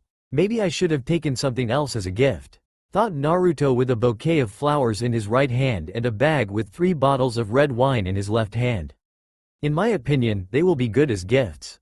Hayate is not dead, and if what the old monkey has said is true, he should come back to action within 2 or 3 months. Said Kurama, who, despite everything, was fond of Hayate and some other person who treated Naruto as a normal human being. "If you say so." Walking through the corridors of the hospital, Naruto finally stopped in front of the room indicated by a nurse and, without even knocking, opened the door. "Now Hayate-kun, open your mouth and say, 'On. On.'" There we go. Naruto could only watch in silence the scene that was unfolding before his eyes. Despite his recent operation and his pale face, Hayate was more than happy to have Yugao sitting on his lap as she fed him with apple slices. After a few seconds of show, he coughed in his hand to gain their attention. If anything, their faces completely red with embarrassment were priceless. If you want, I can still go to the pharmacy to get some condoms for you too, but I think the nurses would not quite agree," said Naruto with a grin as their faces became even more red. "Naruto!" Both of them shouted just to be glared by several nurses who looked inside the room. After a quick apology, the two ninja turned their attention to the blonde who had already placed the flowers in a glass jar, near the bottles of wine. "A somewhat complicated mission, right?" asked Naruto before adding, "I'm sorry for your team." "Thanks," said Hayate with a sad smile before coughing several times. "I was able to save myself only because I was the closest one to the exit. Orochimaru has left behind a trap of poisonous gas and I breathed a bit of that gas too. The doctors say that my lungs are irreparably damaged and that I will have to keep this cough until they find a way to heal me." "I see. Will you continue to be a ninja?" asked Naruto, noticing the sad look on Yugo's face. "Of course. I just have to give up some types of mission, but a simple cough will not force me to retire early," nodded Hayate, coughing shortly after. "That's not a simple cough," thought Naruto, shaking his head just when a Chunin entered the room. "Izuki-san," he said, looking at the purple-haired girl. "There was a problem at the academy and your niece was called in the headmaster's office." Yugao could only groan, "Not again. It's the third time this year." She then looked at Hayate. "I'm sorry Hayate-kun, I've to go." "Don't worry, just go," said Hayate with a smile, "and say hello to that little demon for me." She nodded before following the Chunin toward the academy, while Naruto looked at Hayate with a confused face. "Oh right, you do not know, but Yugao-chan's niece is a troublemaker at the academy. She was also suspended for several weeks after beating up a classmate," explained Hayate with a nervous smile. "For real?" asked Naruto with a bored glare. "They're training to be ninja and she decides to beat up a classmate?" "Yes, well, her parents died during the Kyuubi attack and Yugao-chan did her best to raise her, but due to the various Anbu missions, her niece grew mostly alone," explained Hayate with a sad face, coughing again. "I tried to help her, but she has already an aggressive mentality and always wants to be the boss in everything. What a troublesome person," mumbled Naruto, heading toward the door only to stop just when he was about to exit. He looked back at the older ninja with an evil grin. "So, no condoms for you." Hayate's face turned red again. "Nah, cough cough Naruto." "Silence. We're in a hospital," hissed three nurses, looking at the ninja who could only looking at the floor ashamed. "Have a nice day Hayate-sensei and good luck with your rehabilitation," smiled Naruto, leaving the room with a chuckle. Without saying anything, he went to the village area dedicated to the clan compounds. Walking in front of the Uchiha compound's gates, he could not help but think back to that night a year earlier. As expected by Kurama, Sasuke had become a sort of brooding emo. No smile, no laugh, no relaxation. Only training, academy and still training. From what Naruto understood, Sasuke was the best of the class in everything. Only a certain Haruno Sakura was able to compete with him on the level of written tests, but otherwise Sasuke was the best. Although it might seem like a good thing, Sasuke had a lot of problems that were worsening his mentality. First of all, it was Konoha itself. After the Uchiha massacre, many civilians had begun to fear the repercussions of that event, believing that the village could be targeted by other hidden villages such as Iwa or Kumo. Because of that fear, most civilians had started to see the young Uchiha as a kind of hero who would save them all. Someone also had the brilliant idea of saying around that Sasuke had survived because he had faced and defeated Itachi. Yeah, sure, because a child not even graduated was perfectly capable of fighting against one of the best ninja in the village in a duel. The second problem was in the academy. While some teachers were still mostly impartial, others had started to help the young Uchiha more, probably in the hope that in the future he would remember their kindness. However, by doing so they were irreversibly slowing down his growth because they were making the challenges too simple. In the background there was his fan club of girls, and each girl was even neglecting her own training to try to get a date with him. The only consolation was the heiress of the Hyuga clan who, while not being a fangirl, was incredibly shy, and the life in her compound was slowly crushing her due to her father's high expectations. Never a joy, as they say. The last problem, and perhaps the worst one, was Sasuke himself. As it was foreseeable, the young Uchiha had closed himself, and while, before the massacre, he had an open personality and was inclined to new friendships, now he was a private person who only thought of vengeance and a way to become stronger, the reason he passed all the time in the desert compound to train. Naruto could already see him with his future teammates, and to be honest he did not have great expectations about it. Given that Itachi wanted Sasuke to become stronger, Naruto had left secretly some scrolls containing Kaiden Jutsu since Sasuke had access to only 2 Kaiden Jutsu: the Gokakyu no Jutsu and the Hosenka no Jutsu. For security reasons, the vault containing all the Uchiha clan jutsu was sealed by the clan and only an Uchiha with the Sharingan could access it. Shaking his head, Naruto entered the compound and walked through the deserted streets until he came to the house which belonged to the head clan family, currently used by the only Uchiha left in the village. The blonde did not go in but walked around the house until he got to the training ground where a young black-haired kid was training. Kaiden Gokakyu no Jutsu. A ball of fire soared in the air before hitting a training dummy that quickly turned into ashes. Itachi will not be caught unprepared by such a move. You should try to expand your repertoire of jutsu, said Naruto in a calm voice while mentally adding, I have the impression that he has not even looked at the scrolls I've left him. Sasuke swirled quickly on his heels, kunai in his right hand and eyes full of surprise and anger. Who the hell are you? However, anger soon left room for restlessness as soon as he saw Naruto's eyes, who was visibly bored. Simply a passing person, but my advice remains. Itachi is not someone who can be defeated with such a banal jutsu. Repeated Naruto looking at the training ground. Sasuke narrowed his eyes. How can you be so sure about that? Naruto looked back at him with, are you serious? All written over his face. Because he's a Uchiha like you and so he knows the weaknesses of that jutsu, just to begin with. He was also one of the strongest ninja in the whole village, and I'm sure he might even take on such an attack without even trying to avoid it. Did I convince you or do you want other reasons? Sasuke clenched his fists until his knuckles were white. Why are you here? Just to make fun of me? I recognized you, you know? You are that kid who abandoned the academy at the beginning of the second year. Yes, I'm that boy. My name is Uzumaki Naruto and I'm not here to make fun of you, replied Naruto, crossing the arms over his chest. Most likely I'm trying to help you.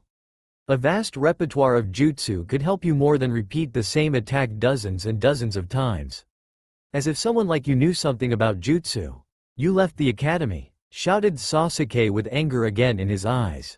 That's true. So how about a little competition? Your jutsu against mine, no limits. The first one being hit is the loser, proposed Naruto, walking toward the other side of the training ground. Sasuke looked at him with narrowed eyes before saying, if I win, you'll leave me alone. Sure, but if I win, you'll try to learn another jutsu, added Naruto, and the black-haired boy nodded before going through a set of hand seals which was mimicked by Naruto, and both of them shouted, Kaiden Gokakyu no Jutsu.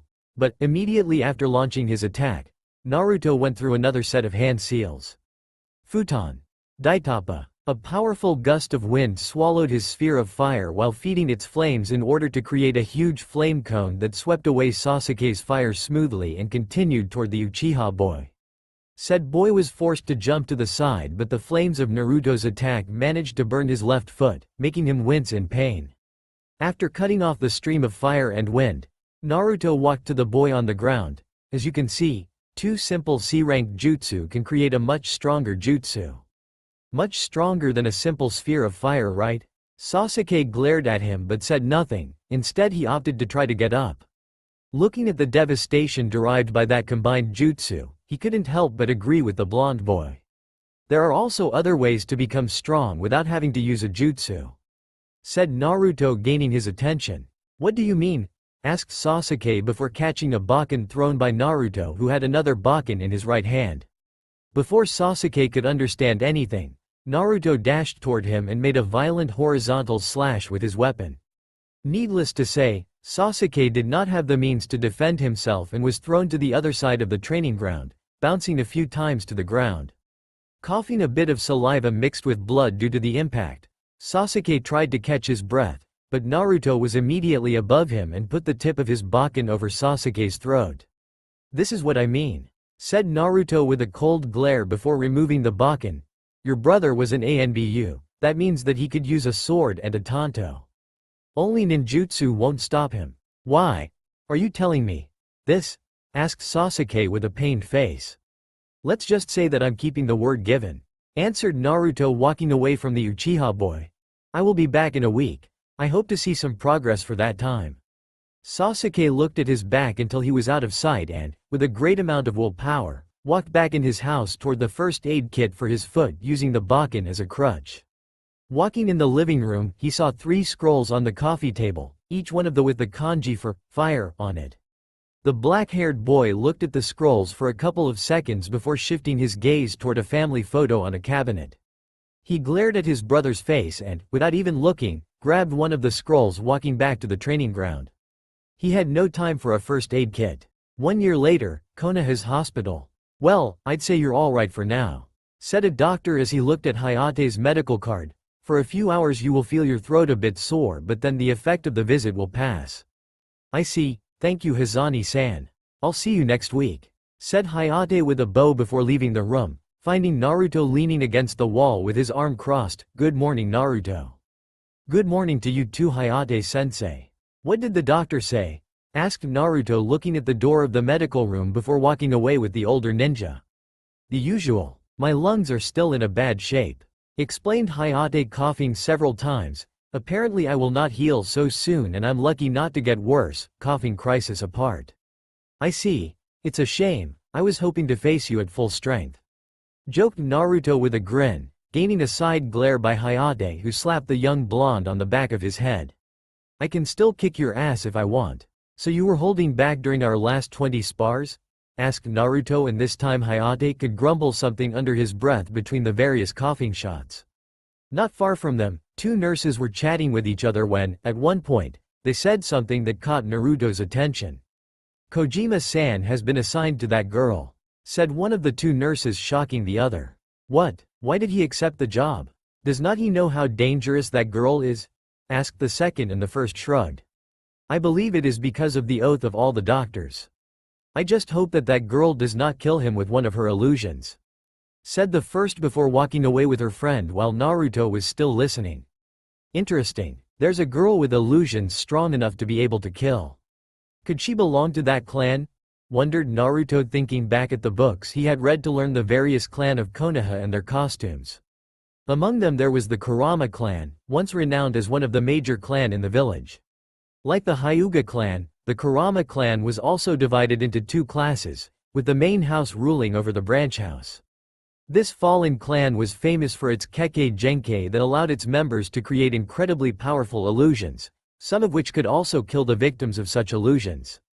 However, over the years, the clan had produced less and less ninja and was therefore no longer recognized as one of the major clan in the village. Also, a few years ago the clan head's house was burned down by a sudden fire, killing the clan head and his wife. I did not know that there was still someone well versed in the genjutsu art. Maybe this girl possesses the Kekkei Genkei of the Kurama clan, mused Naruto after waving a goodbye to Hayate. A clan named after me? I should feel honored, grinned Kurama in a bed in Naruto's mindscape. But they are not a major clan, so I will not acknowledge them as worthy of my name. Naruto shook his head, walking inside the Hokage tower, greeting the secretary with a nod. Is the Hokage available now? I'm sorry Naruto-kun, but right now he's signing. You can enter Naruto-kun, thundered the voice of Hiruzen, and Naruto could almost touch the desperation in his voice. Waving at the secretary, he walked in the office where, much to his hidden pleasure, Hiruzen was still fighting against his worst enemy. The paperwork. He is called the Professor, and has not yet thought about using the Kage Bunshin no Jutsu to perform his duties, thought an amused Naruto sitting on a chair. Hello Naruto-kun. What can I do for you? Asked Hiruzen with a smile before whispering, please help. Suzuka-chan has seized my Icha book and I do not know what to do. This job will kill me. Naruto chuckled a bit before saying, I'd like to help you Hokage-sama, but that woman is stronger than me. Hiruzen sighed, damn the day when I accepted to be the Hokage. He then looked back at his surrogate grandson with a smile. So, what can I do for you? Do you need something for your training? No Hokage-sama, my training is going well, said Naruto, thinking at his current training in the use of the adamantine sealing chains. As provided by his training schedule, Naruto had changed subject each year to become stronger. The first year was used to strengthen his body by training also in surviving and taijutsu. The second year was used for kenjutsu, while the third for ninjutsu. The fourth, however, was entirely devoted to an art for which his parents were famous, fuinjutsu. As expected, Naruto had been able to learn well the various concepts at the base of that art and had already reached the 5th level, the same level of Hiruzen, of 10 expected to become a seal master. Now the soon-to-be 11-years-old boy was trying to understand and master the famous jutsu of his mother's clan, the adamantine sealing chains. Contrary to what many believed, such special chains were not a kekkei genkei but a form of fuinjutsu that only the Uzumaki clan could create, even if not all members were able to create them. Kurama had told him that his mother was the first to succeed in creating those chains after Uzumaki Mito, the wife of the Shodem Hokage. However, Naruto was finding great difficulty in creating them. Obviously he had just begun training in that field, so he did expect to master that jutsu in a few months. After all, he had a whole year ahead of him to practice and improve himself with those chains. I see, then what do you need? While I was at the hospital, I heard 2 nurses speak of a certain girl as they wished a certain doctor not to be killed by one of her illusions. Explained Naruto with a calm face. As it may seem to be an exaggeration, I am aware of the existence of the Kurama clan and their kekkei genkei, the only thing that could kill someone through illusions. By accident, you know who they were talking about? Hiruzen looked at his surrogate grandson with a serious face before sighing. Yes, they were talking about Yakumo Kurama, the heiress of the Kurama clan. His father was the clan head, but he died in a fire with his wife 2 years ago, though Yakumo's story is a lot more complicated and serious than it seems. Seeing Naruto's curious face, Hiruzen motioned for his Anbu to leave the office. Once they left, he activated the privacy seals of the room. Although in a completely different context, you are not the only one with something inside of your body. Naruto widened his eyes in surprise. That was definitely interesting, especially since he was the only Jinchuriki of Konoha. While you are a Jinchuriki and you have the Kyuubi inside you, she has something that could be associated with a double personality. Yakumo is a calm, gentle and confidential girl, but this Ito within her is an evil entity that can control her body and use her power to hurt other people. Explained the old Hokage. Years ago, her parents came to me to request a tutor to follow their daughter since her body was too weak for the life of a ninja.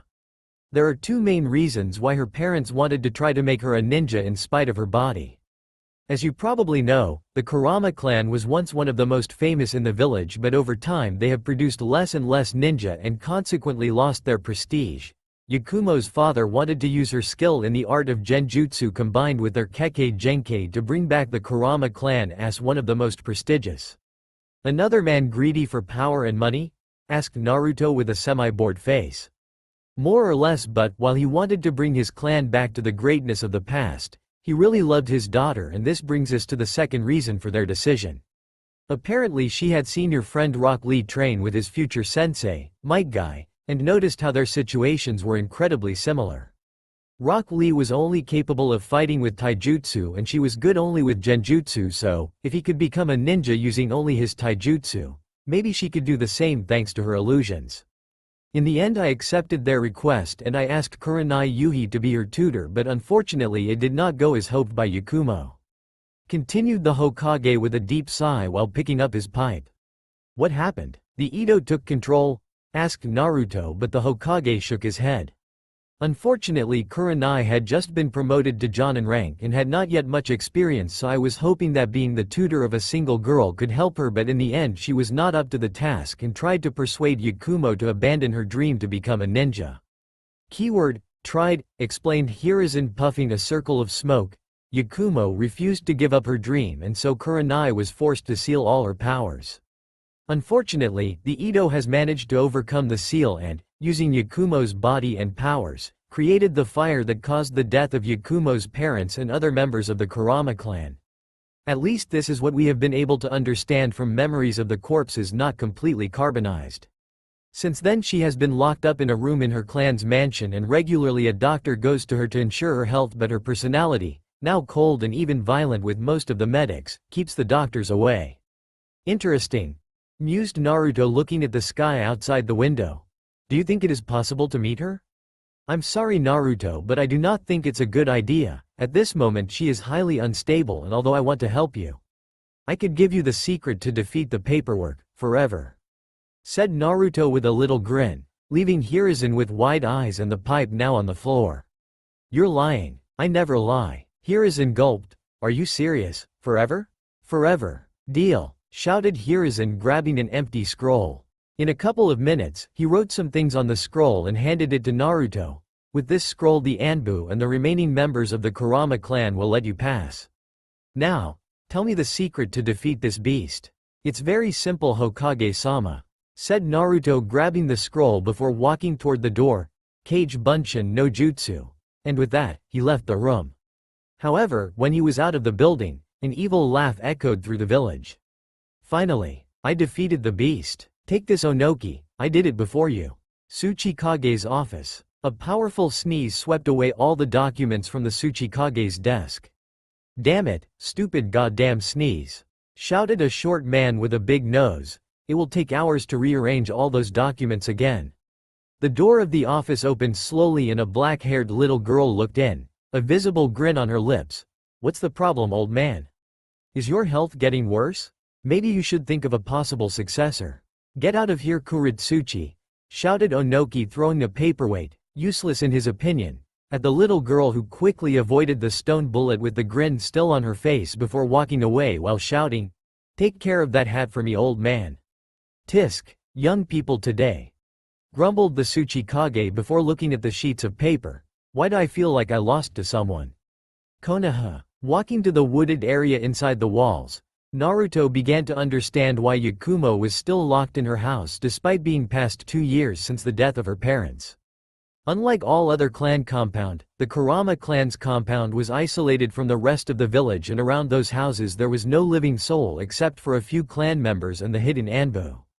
That's when an old man with light brown hair walked toward the blonde. "Who are you and why are you here?" "Greetings, my name is Uzumaki Naruto and I'm here to meet a girl named Kurama Yakumo. I have a scroll from the Hokage for the guards here," said Naruto handing him the scroll. The man took it with a raised eyebrow and, after reading it, he nodded. "Very well, my name is Unkai and I'm the uncle of Yakumo, but I'm a member of the branch family. I don't know why you want to see Yakumo, but I'll take you to her." "Follow me," said the man walking inside a building with Naruto behind him. They walked through a somewhat dark corridor until they stood in front of a two-sided wooden door. Unkai knocked on the door. "Yakumo, there's someone here for you," and then opened the door looking at Naruto. "You may enter, but be careful not to make her angry. It would be better to avoid talking about certain topics such as her former tutor and her ninja career." Naruto nodded and walked inside as Unkai closed the door behind him. The blonde looked around in that dark room, seeing various paintings on the walls or on trestles, almost missing a young girl sitting in the middle of the room. "Who are you?" asked the girl with a calm voice looking at him with curious eyes. "My name is Naruto Uzumaki, it's a pleasure to meet you Yakumo-san," said Naruto with a bow before looking back at the paintings. "Are these paintings you work?" She looked at him in silence for a few moments and then turned back to a new painting. "Yes, painting is the only way I have to spend time and forget certain things." "I see, does that mean that you have given up becoming a ninja to be a painter?" asked Naruto, freezing her hand as it was just an inch from the canvas. Yakumo looked back at him with a glare. "I have not given up on becoming a ninja. But someone has taken away from me the means to become one." "Yes, I know the story, but you need to know that while the behavior of Kurenai-san and the Hokage might seem too drastic, they have done what they have done to protect the village from what's inside of you," explained Naruto with a calm voice. "Your Edo is very dangerous.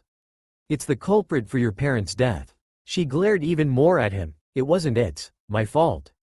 It was the Hokage to order their death because he believed I was a danger to the village and wanted to stop me from becoming a ninja." "Are you sure about that?" "Yes, are you really sure?" Naruto asked again with narrowed eyes, making her wince from the intensity of his look.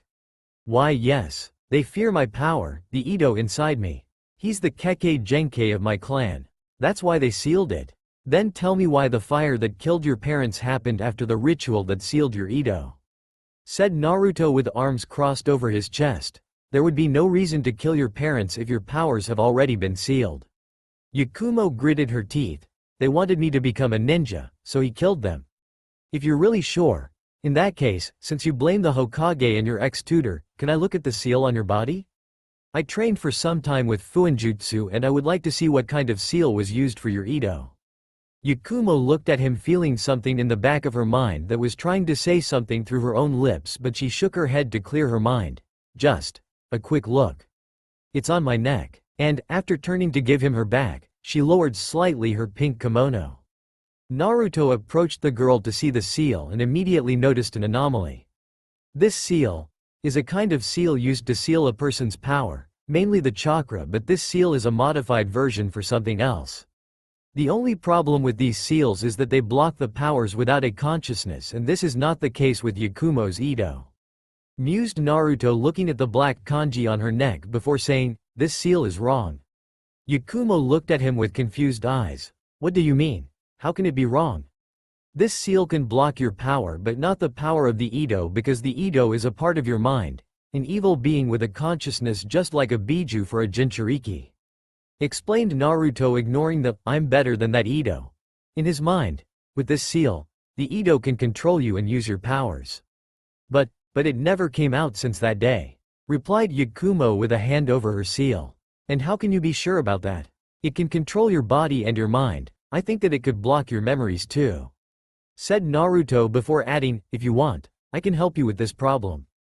As I said, I trained a lot with Fuinjutsu, therefore I can find a solution." Yakumo remained silent for a few moments. "Why would you help someone like me?" "Because I was like you, with basically no chance of becoming a ninja, but then someone helped me and now I'm on the road to becoming a ninja, even though my real dream is another," explained the blonde with a smile, waiting for her response. Do you think I can still become a ninja?" asked Yakumo, looking at the floor with a note of fear in her voice. During her short life, her dream had become ever more farther and unattainable due to all the obstacles she had faced, and most likely another obstacle would have led her to give up her dream of becoming a ninja. "With traditional methods?" "No," said Naruto with a calm voice, making her wince due to his words, but then he added with a grin, "However, I'm not famous for my traditional methods. Now let's work on that seal. Do you have some ink?" 1 hour later. "All right, with this it's ready," said Naruto, looking at the 3 circles of seals that he had painted on the floor of the room. Next to him, Yakumo looked curiously at the various signs that represented the seal and asked, "What did you paint?"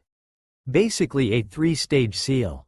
The first stage will block any form of power out of our bodies, so the Edo won't be able to control your body. The second stage will connect our minds, while the third and last stage will destroy the seal on your body," explained Naruto. "After that, you'll face your Edo and don't worry about your protection, I'll be there with you." Yakumo nodded hesitantly and, following Naruto, sat at the center of the seal with him sitting in front of her. The young boy raised his right hand in a half-ram seal and held out his left hand.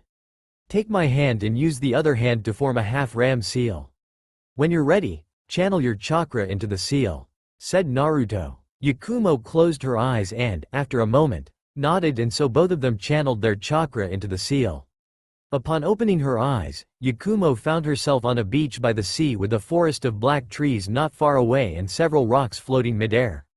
"Interesting," said Naruto behind her. "The beach, the sea, the forest and this island are a part of my mindscape, but the floating rocks and the sky are your doing." "The sky?" She looked up and widened her eyes in surprise at the colors of the sky, since it was a perfect mixture of violet, black, red and blue. Watching carefully, she also saw several paintings placed on the floating rocks. "So, what now?" asked Yakumo, looking back at Naruto, but he was staring at the forest with narrowed eyes. "Now you'll kill this pathetic boy. You don't need him, I'm the one who will help you," hissed a cold voice from the forest, and, looking in that direction, Yakumo looked in horror at a figure with clothes and hair similar to her own but with the features of a demon. The monster seemed to notice her fear and grinned, showing even more its sharp fangs. "What's the problem, Yakumo? Afraid of your power now? Ido?" asked Yakumo, taking a step back. The demon grinned even more. "Yes, Yakumo, it's me. Now, be a good girl and take this human out of your mind." He just wants to hinder you just like that woman. Naruto merely looked at the Edo with bored eyes, still trying to manipulate her? You're indeed the dark side of her mind. I'm not manipulating her, I'm helping her. Said the Edo looking at him with hatred, she needs me and no one else. That woman discovered me and immediately tried to seal myself to separate me from Yakumo.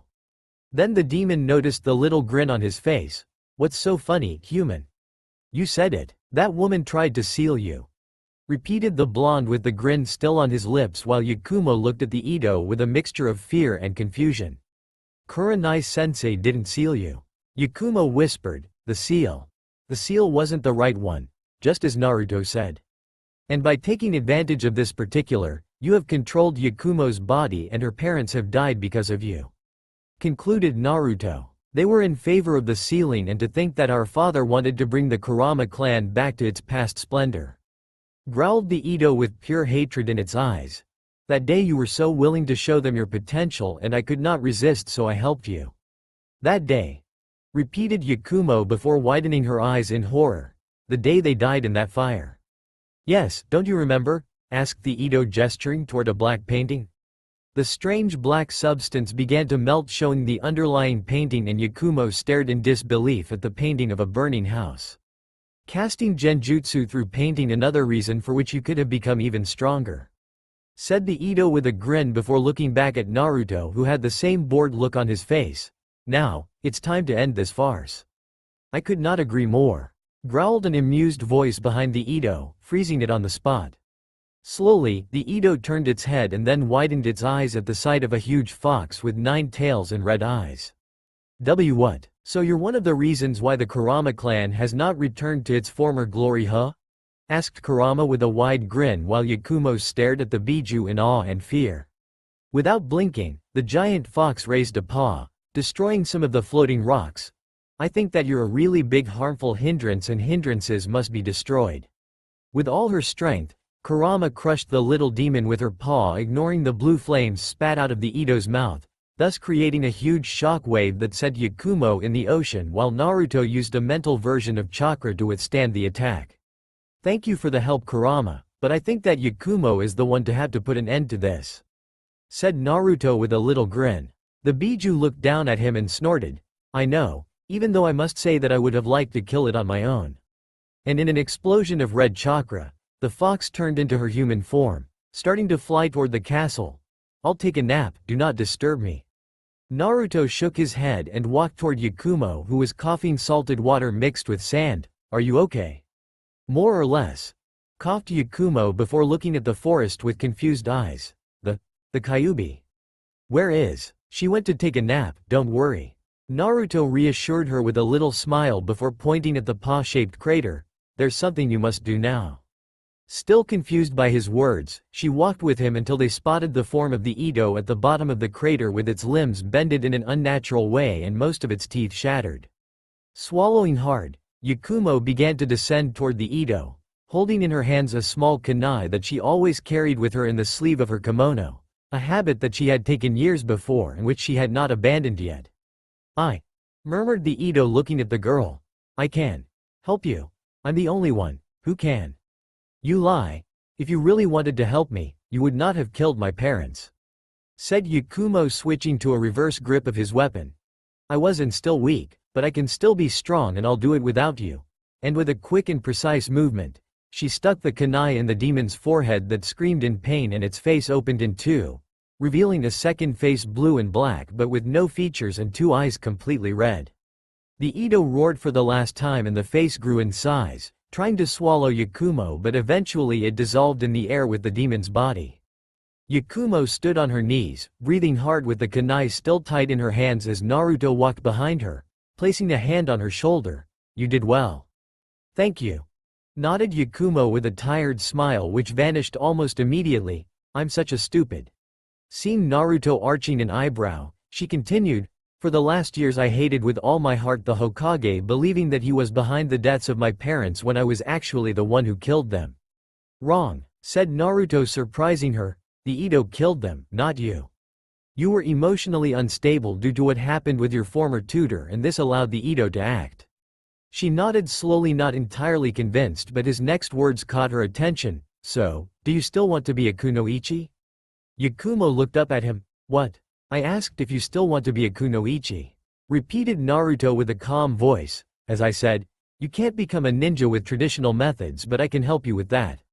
I might also ask the Hokage to place you in my team once we graduate at the academy. Obviously, missing 2 years at the end of the academy, I will not be able to make you the strongest, but I'm convinced that you will be a great genin by the end of our training, much stronger than the fangirls who are still at the academy. Yakumo stood there, looking at Naruto with hope in her eyes. Would you really help me? Yes, there is no reason why I should not, said Naruto, helping the girl to get on her feet. Maybe you do not know, but years ago I met Rock Lee and I pushed him even further to become the best taijutsu user of the world. Might Guy then took him under his wing a year later, and since then he has improved even more. Just as he's improved, you can improve too. Yakumo smiled with teary eyes and nodded vigorously, following him out of the crater where, suddenly, a huge amount of weapons fell from the sky, making her almost jump out of her skin. Now, choose, said Naruto, looking back at the girl who was confused by his words. What? Choose a weapon. You're a strong genjutsu user, but your body is weak and your taijutsu is weak as a result. With a weapon, I can train you better while also training your body until we find a decent taijutsu style for you, explained Naruto, looking at her body and then at the weapons. Yakumo frowned a bit upon hearing his explanation but nodded while looking at the weapons, which were a lot, going from a simple sword to a scythe with knives, spears, whips, shields, great swords and so on. Suddenly, her eyes paused on what was supposed to be a sword, but, unlike a common katana, the double-edged blade of that weapon was perfectly straight and slender. The most intriguing part was the hilt, which was a metal cup with a knuckle bow extending down from the crosspiece protecting the grip. As hypnotized by that weapon, Yakumo approached it and gripped her hand around the handle, pulling it out of the ground, remaining surprised by its lightness. A rapier, an elegant and strong weapon. Very lightweight and especially suitable for those who point a lot on speed and flexibility, said Naruto, looking at the weapon with a knowing look. A rapier. I think that I like this one. I don't know why, but I understand. This happens to many people who choose a weapon for the first time. Nodded Naruto with a smile before forming a ram seal. With a powerful burst of chakra, the world around them began to disappear until a strong light forced Yakumo to close her eyes. When she opened them again, they were back in her room. Naruto looked at her for a moment before unsealing some training weights, handing them to Yakumo. For now we will train your body, at least for a couple of months. Take these and keep them on every day, don't take them off, not even when you go to sleep or when you are under the shower. They will help you to increase your stamina, and they also are special weights with seals on them. You just need to channel some chakra into them and they'll become heavier. Yakumo took them, nodding, and when she saw him walking toward the door, she hurried to tell him, "Thank you for everything." He looked back at her with a smile. "Don't worry, there's no need to thank me besides." His smile slowly turned in an evil grin. "From tomorrow, thanking me will be the least of your worries." In spite of all her willpower, Yakumo could not hold back a shiver down her back.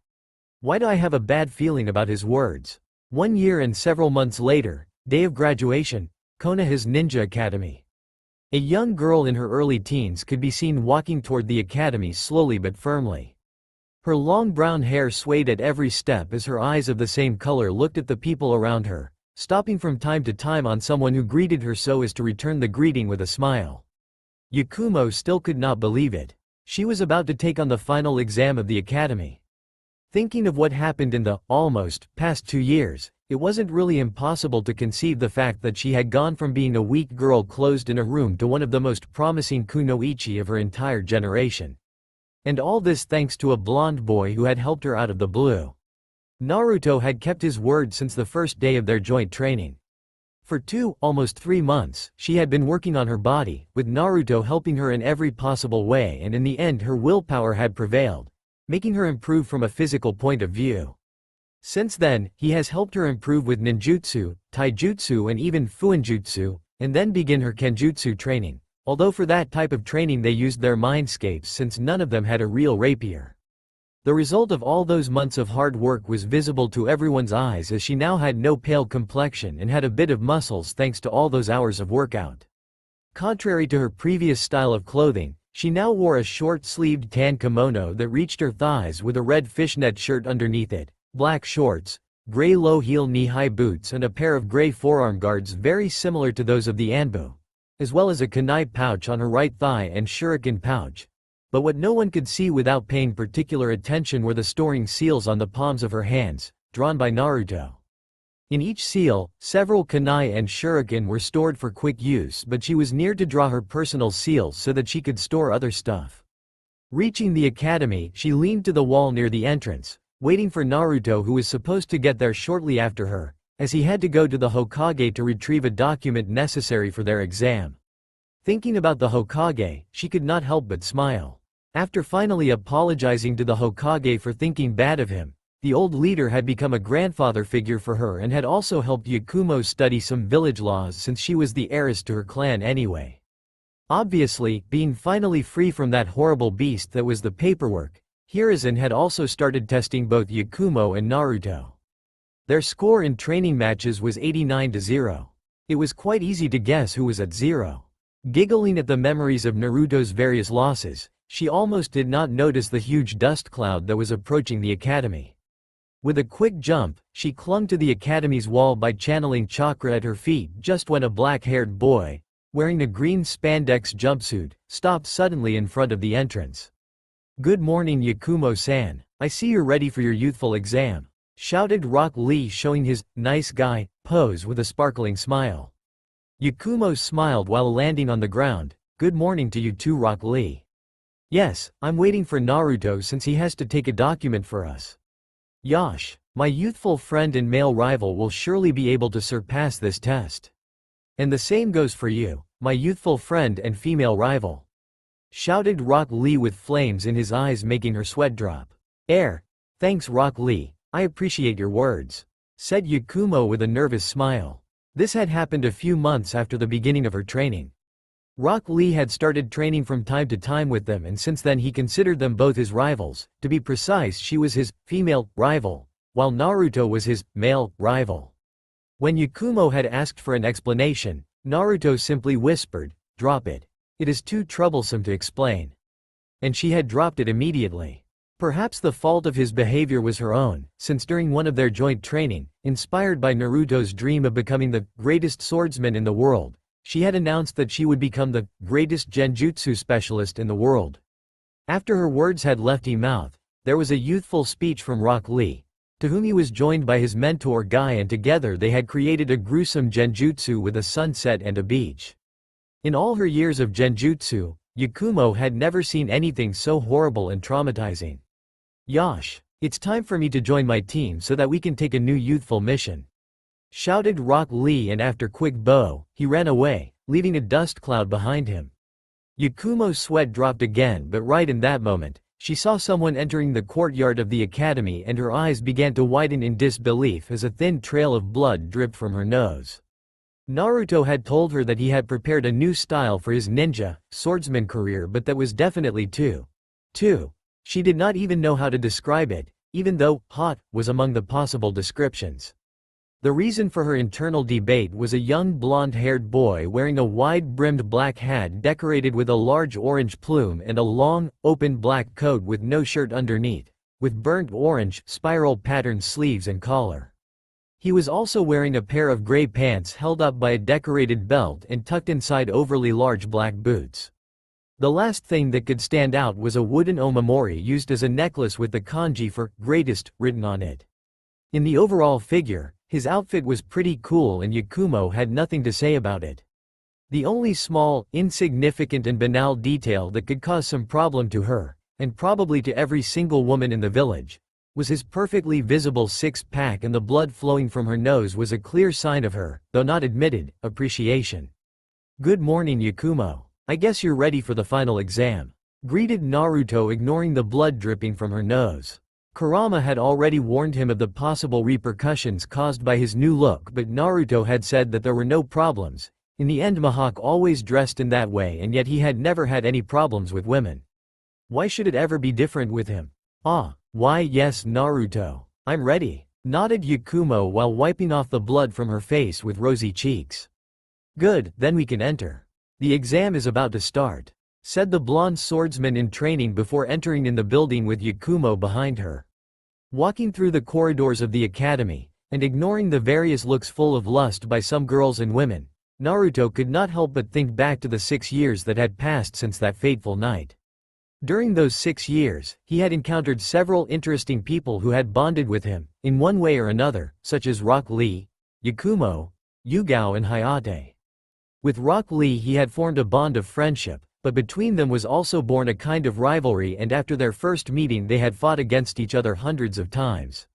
Yakumo was a precious friend, companion and student who had also helped him with genjutsu because, due to the huge amount of chakra inside him, Naruto was not able to improve too much in that field. Yugao and Hayate were his teachers and mentors, and Naruto could always count on them for anything, an additional reason why he had introduced them to Yakumo, who had become a new student for Hayate, much to the man's happiness. Of course, the one thing he was most proud of was his progress in becoming the greatest swordsman. After the first 5 years where he had changed the subject of his training every year, the 6th had been used to recover everything, adding even lessons of genjutsu with Yakumo. After his last sparring match with the Hokage, a week earlier, Hiruzen had complimented the young boy for his willpower and progress. Though he did not show it too much, Naruto had felt incredibly happy to hear those words. After a few minutes, the two stopped in front of the door indicated by a teacher and Naruto knocked a couple of times.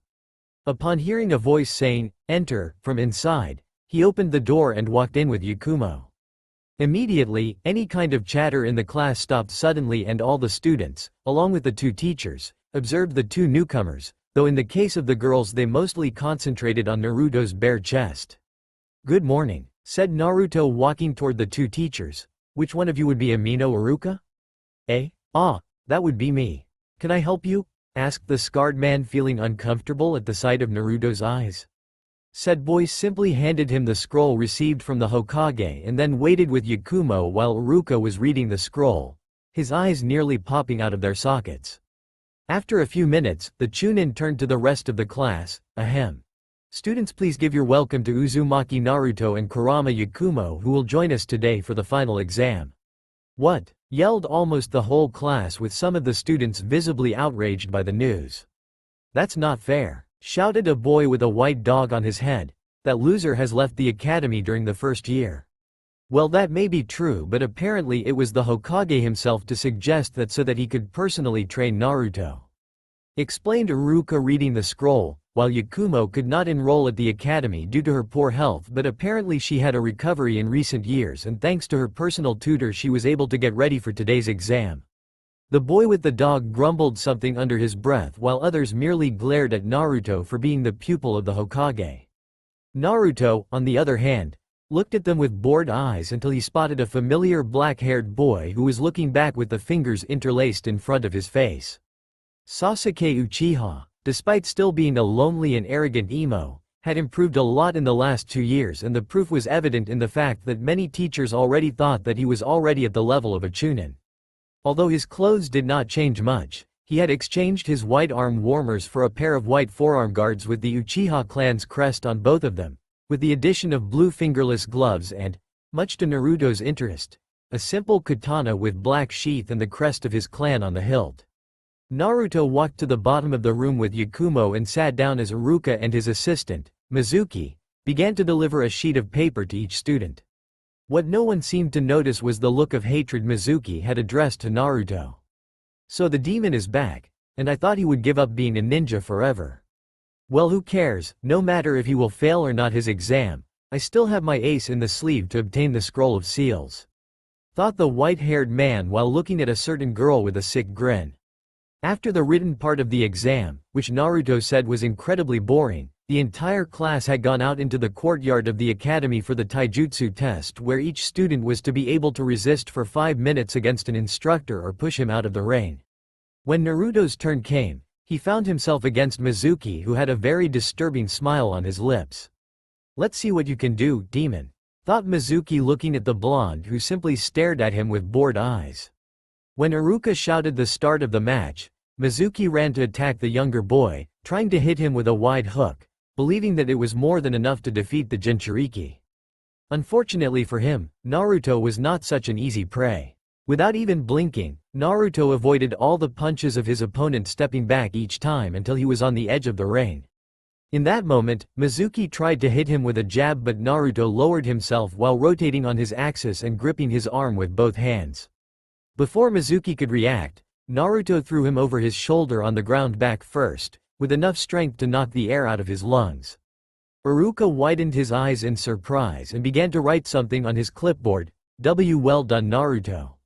You pushed him out of the ring.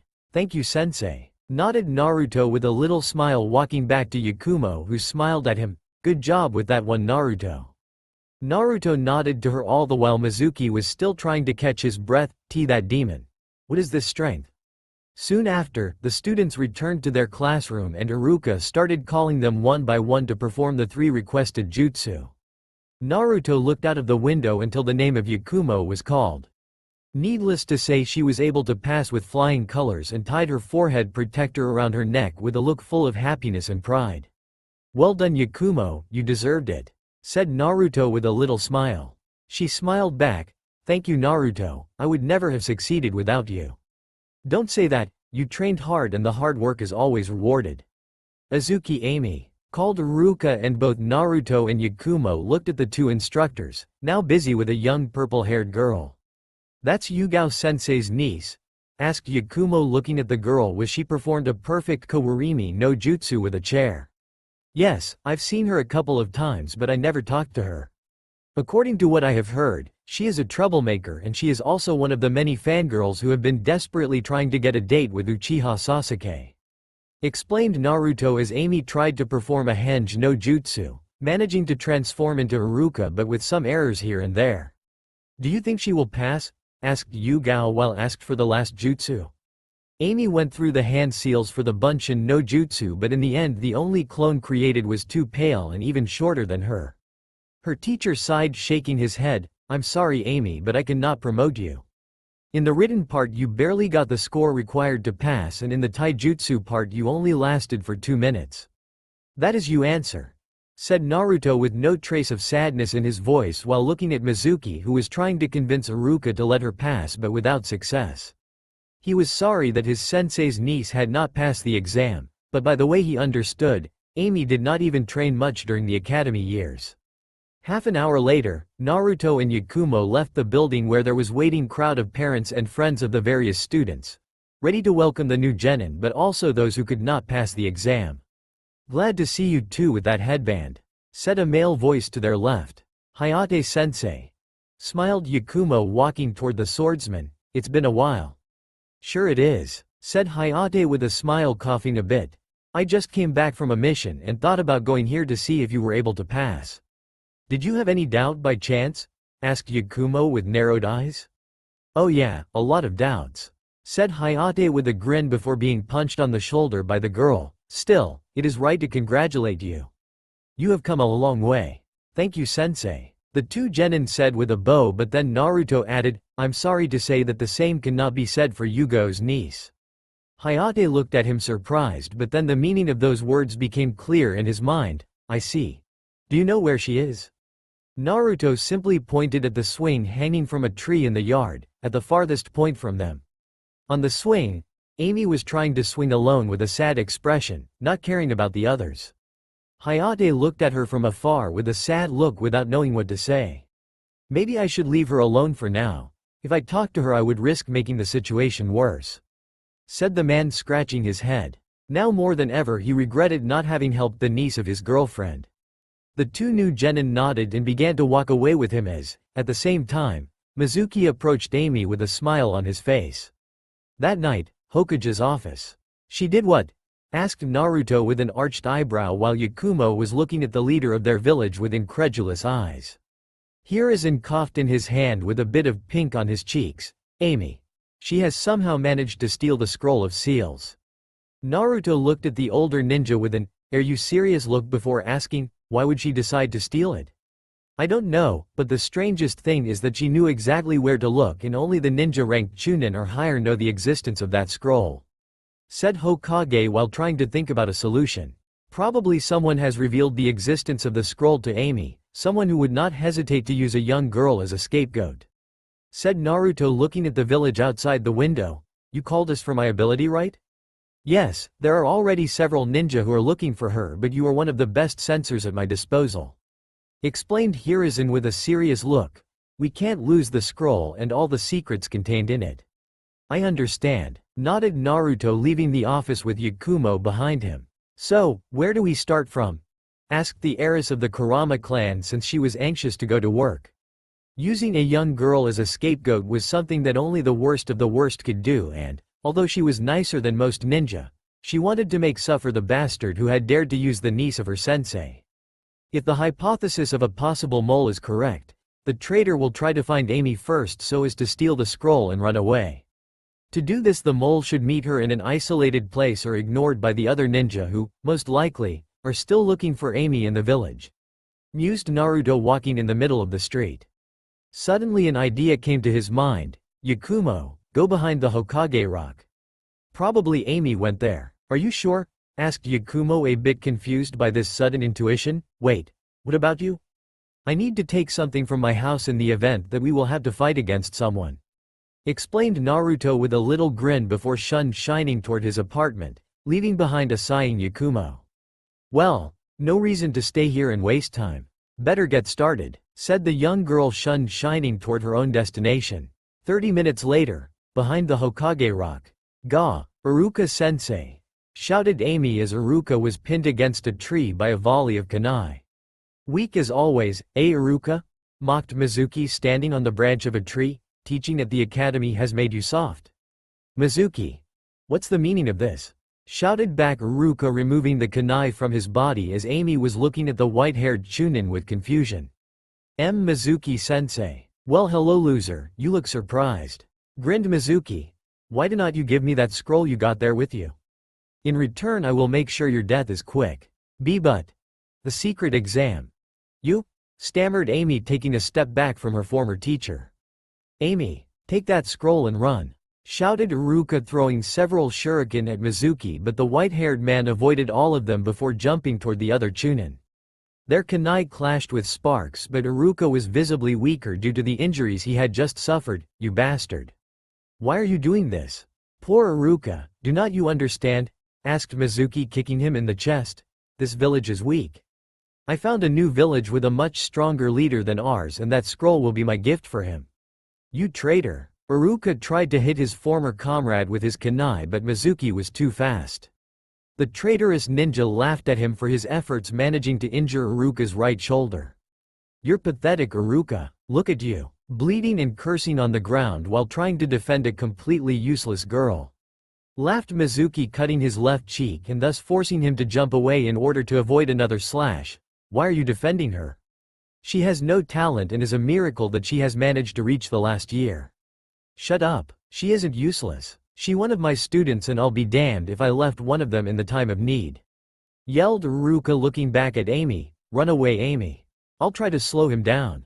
Yes, Amy, run just as a good for nothing like you would. Added Mizuki, avoiding 3 shuriken. Once I'm done with him, you'll be next. Amy was now crying, scolding herself having fallen to such a trap. But in the end she had accepted Mizuki's proposal, driven by the desire to become a ninja like her father, dead by protecting her and her mother from some rubble during the attack of the Kyuubi. Her mother's younger sister, Yugao, had joined the Anbu at a young age and therefore could be with her as she would have liked, so Amy had found herself alone most of the time, becoming a bully at the academy to not be completely isolated. Now she only felt stupid for not having made much effort during her studies and training. I won't run, I'm not useless, shouted the young girl, reaching for her shuriken pouch and grabbed scroll. With a quick pulse of chakra, she unsealed the gift she had received from Yugao and her boyfriend for her 10th birthday. A tanto with the sheath being black with violet flowers painted on it. Oh, so you wanna fight? Ah, don't make me laugh, yelled Mizuki, kicking Iruka away before grabbing one of the 2 Fuma shuriken on his back. Making it spin quickly with his right hand, Mizuki threw it, aiming at Amy with all his strength. A pathetic girl like you is unworthy of being called kunoichi, so shut up and die. Despite the tears in her eyes, Amy managed to grin. You should have arrived sooner, Mizuki Teme. You gave me time to look in the scroll and learn something. and then the Fuma shuriken passed through her but her body faded instantly, surprising the two Chunin. Bunshin no jutsu? No, that jutsu was something else. It gave me the feeling of a thought Mizuki before widening his eyes while spinning on his heels in order to block a slash from Amy, who was now behind him with the grin still on her face. Shunshin no jutsu. How did she learn it?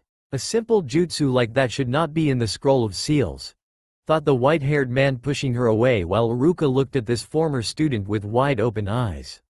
That wasn't a simple Shunshin no jutsu. She used an afterimage, then that must be Zanzo Bunshin, said Amy, jumping back from her opponent, a jutsu used by a certain Shisui Uchiha. Apparently the Hokage thought that was necessary to write it in the scroll. You little bitch, growled Mizuki, running toward her and kicking her in the midsection, throwing her against a tree. As she fell to the ground, she coughed blood mixed with saliva and tried, without success, to get up. Damn it. I had to repeat that jutsu several times to learn it. My muscles are driving me crazy and I can barely move, thought Amy, gritting her teeth due to the pain. Well, I have to admit it, you managed to surprise me, but unfortunately for you I have no more time to lose, so I have to kill you now. Farewell, grinned Mizuki, throwing a kunai at her downed form while Iruka screamed for her to move. Almost in slow motion, the kunai blade pierced the skull of the girl, splashing blood on the ground in front of her as her body stiffened, remaining completely immobile. Amy, yelled Iruka, now with tears in his eyes, while Mizuki laughed at the sight of the dead body of Amy. I'd love to stay and chat with you, Iruka, but my master is waiting, grinned Mizuki, walking toward the corpse of Amy, who had the scroll of seals strapped to her back. However, when his fingers touched the body, Amy vanished into nothingness, confusing the white-haired man. What the? Are you okay, Iruka-sensei? Asked a female voice behind him, and, upon turning to face the newcomer, Mizuki saw a young girl talking to Iruka with Amy on her back. Why, you are Kurama Yakumo, said Iruka, looking at her. What are you doing here? I'm helping you, said Yakumo with a smile, placing Amy at his side.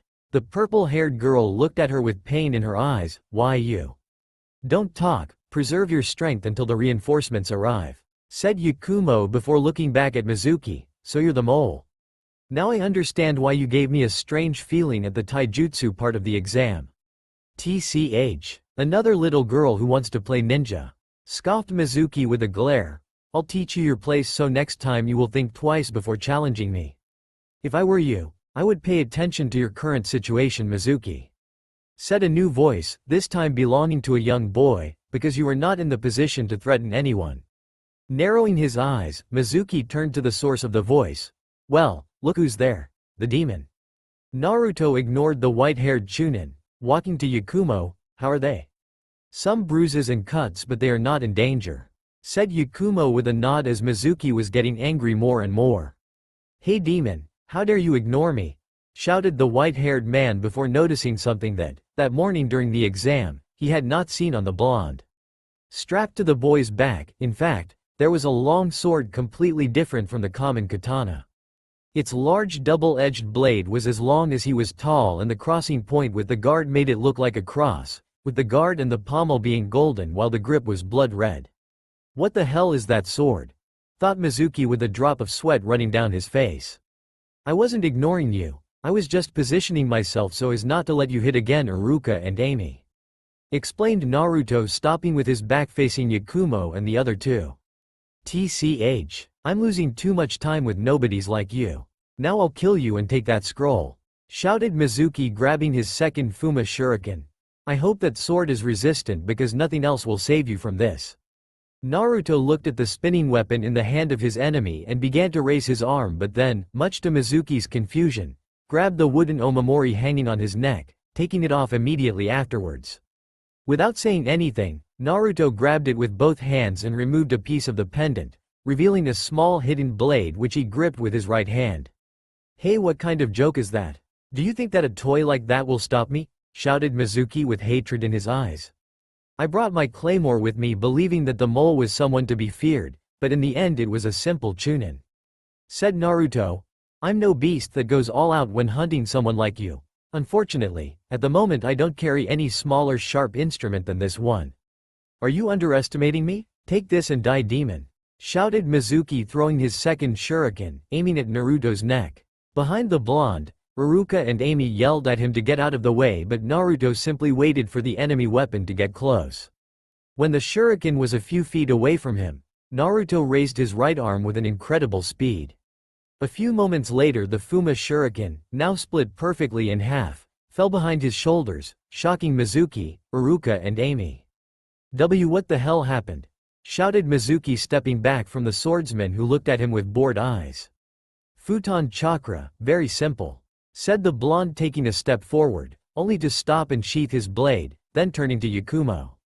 Hey, I'm still here, demon.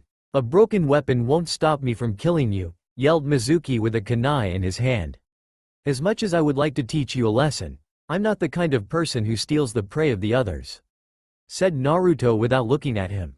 Mizuki arched an eyebrow, not understanding his words, but then, without even being able to react, the Chunin ended up on his knees, crushed by a huge amount of ki. Turning his head with difficulty, his heart lost a beat at the sight of 4 Anbu, one of whom had long purple hair, and it was just that Anbu who emitted all that ki. Oh, the captain is angry, said one Anbu with a bear mask. I'm almost sorry for that poor bastard, added the one with a bird mask, shaking his head. Well, he used that little girl, so he asked for this, mused the third one, tapping his boar mask on the side. Anbu. Damn it, growled Mizuki. You won't stop me. My master is waiting for. The words died in his throat as the purple-haired Anbu was already behind him, walking toward Amy while heating her sword with a loud click. Almost immediately, the head of Mizuki fell to the ground and his body followed it shortly, pouring a lot of blood on the ground. So fast, thought Iruka and Amy, while Yakumo and Naruto were already accustomed to the speed of Yugao. Is everyone all right? Asked Yugao with a calm and professional voice, looking at each one of them, stopping on Amy, who nodded with shame at being saved by her own aunt. However, Naruto noticed the slight tremor of Yugo's hands, probably willing to embrace her niece but unable to do so because of her Anbu duty. Given the situation, it would be advisable to retrieve the scroll and bring the wounded to the hospital, said Naruto, catching their attention. Me and Yakumo can take the scroll and bring it back to the Hokage, while you three can bring Iruka to the hospital and seal the traitor's body. He added, looking at the team of Yugao before shifting his gaze on her. You can bring Amy to the hospital after she has calmed down. The 3 Anbu looked at each other before nodding. Very well, Uzumaki-san. We entrust to you the scroll of seals, said the boar-masked one before sealing the body of Mizuki, while his 2 teammates helped Iruka shun shining toward the hospital with their 3rd teammate. Soon after, Yakumo took the scroll from Amy and Sunshine to the Hokage's office with Naruto, who smiled at hearing, just before disappearing, a soft, thank you, from Yugao. As soon as they were alone, Yugao engulfed Amy in a strong hug. I'm sorry. It's all my fault. Amy shook his head with new tears in her eyes. No, it's mine. I'm a failure. She began to sobbing. I got fooled like a child and I even failed the exam at the academy. I'm ashamed for my parents. SSSH. Don't cry, don't cry. You're not a failure. You used the weapon we gave you to fight that traitor. I could not be prouder of you, said Yugao with a smile. Don't worry for the exam. There is always next year, and this time I will be there to help you. Amy nodded, crying in Yugo's arms, all under the look of a Hokage who had seen everything through his crystal ball, with a warm smile on his lips. 1 hour later, Hokage's office. And that's what happened, Hokage-sama, said Yugao, still with the mask on her face, as she ended her report with Naruto, Yakumo and Amy behind her. That's good to hear, Kat. I'm sure Inoichi will be able to find out something from Mizuki's mind. We need to know who is this master who could benefit from the scroll of seals, said Hiruzen with a serious look before smiling at Amy. Now, I think it's time to give you something. And then tossed at her a forehead protector, shocking her. But, Hokage-sama, this is. Yes, now you're officially a genin of Konoha. Congratulations, Amy-chan, said Hiruzen with a smile as the purple-haired girl cried again while nodding with a smile on her face. Now, Kat, if I remember correctly, you wanted to leave the Anbu to become a simple jonin instructor so you could spend more time with your family. Is that right? Asked Hiruzen, surprising both Amy and Yugao, who nodded. Yes, Hokage-sama. I made a request a week ago. Hirazen's smile became more diabolical, unnerving the others in the room.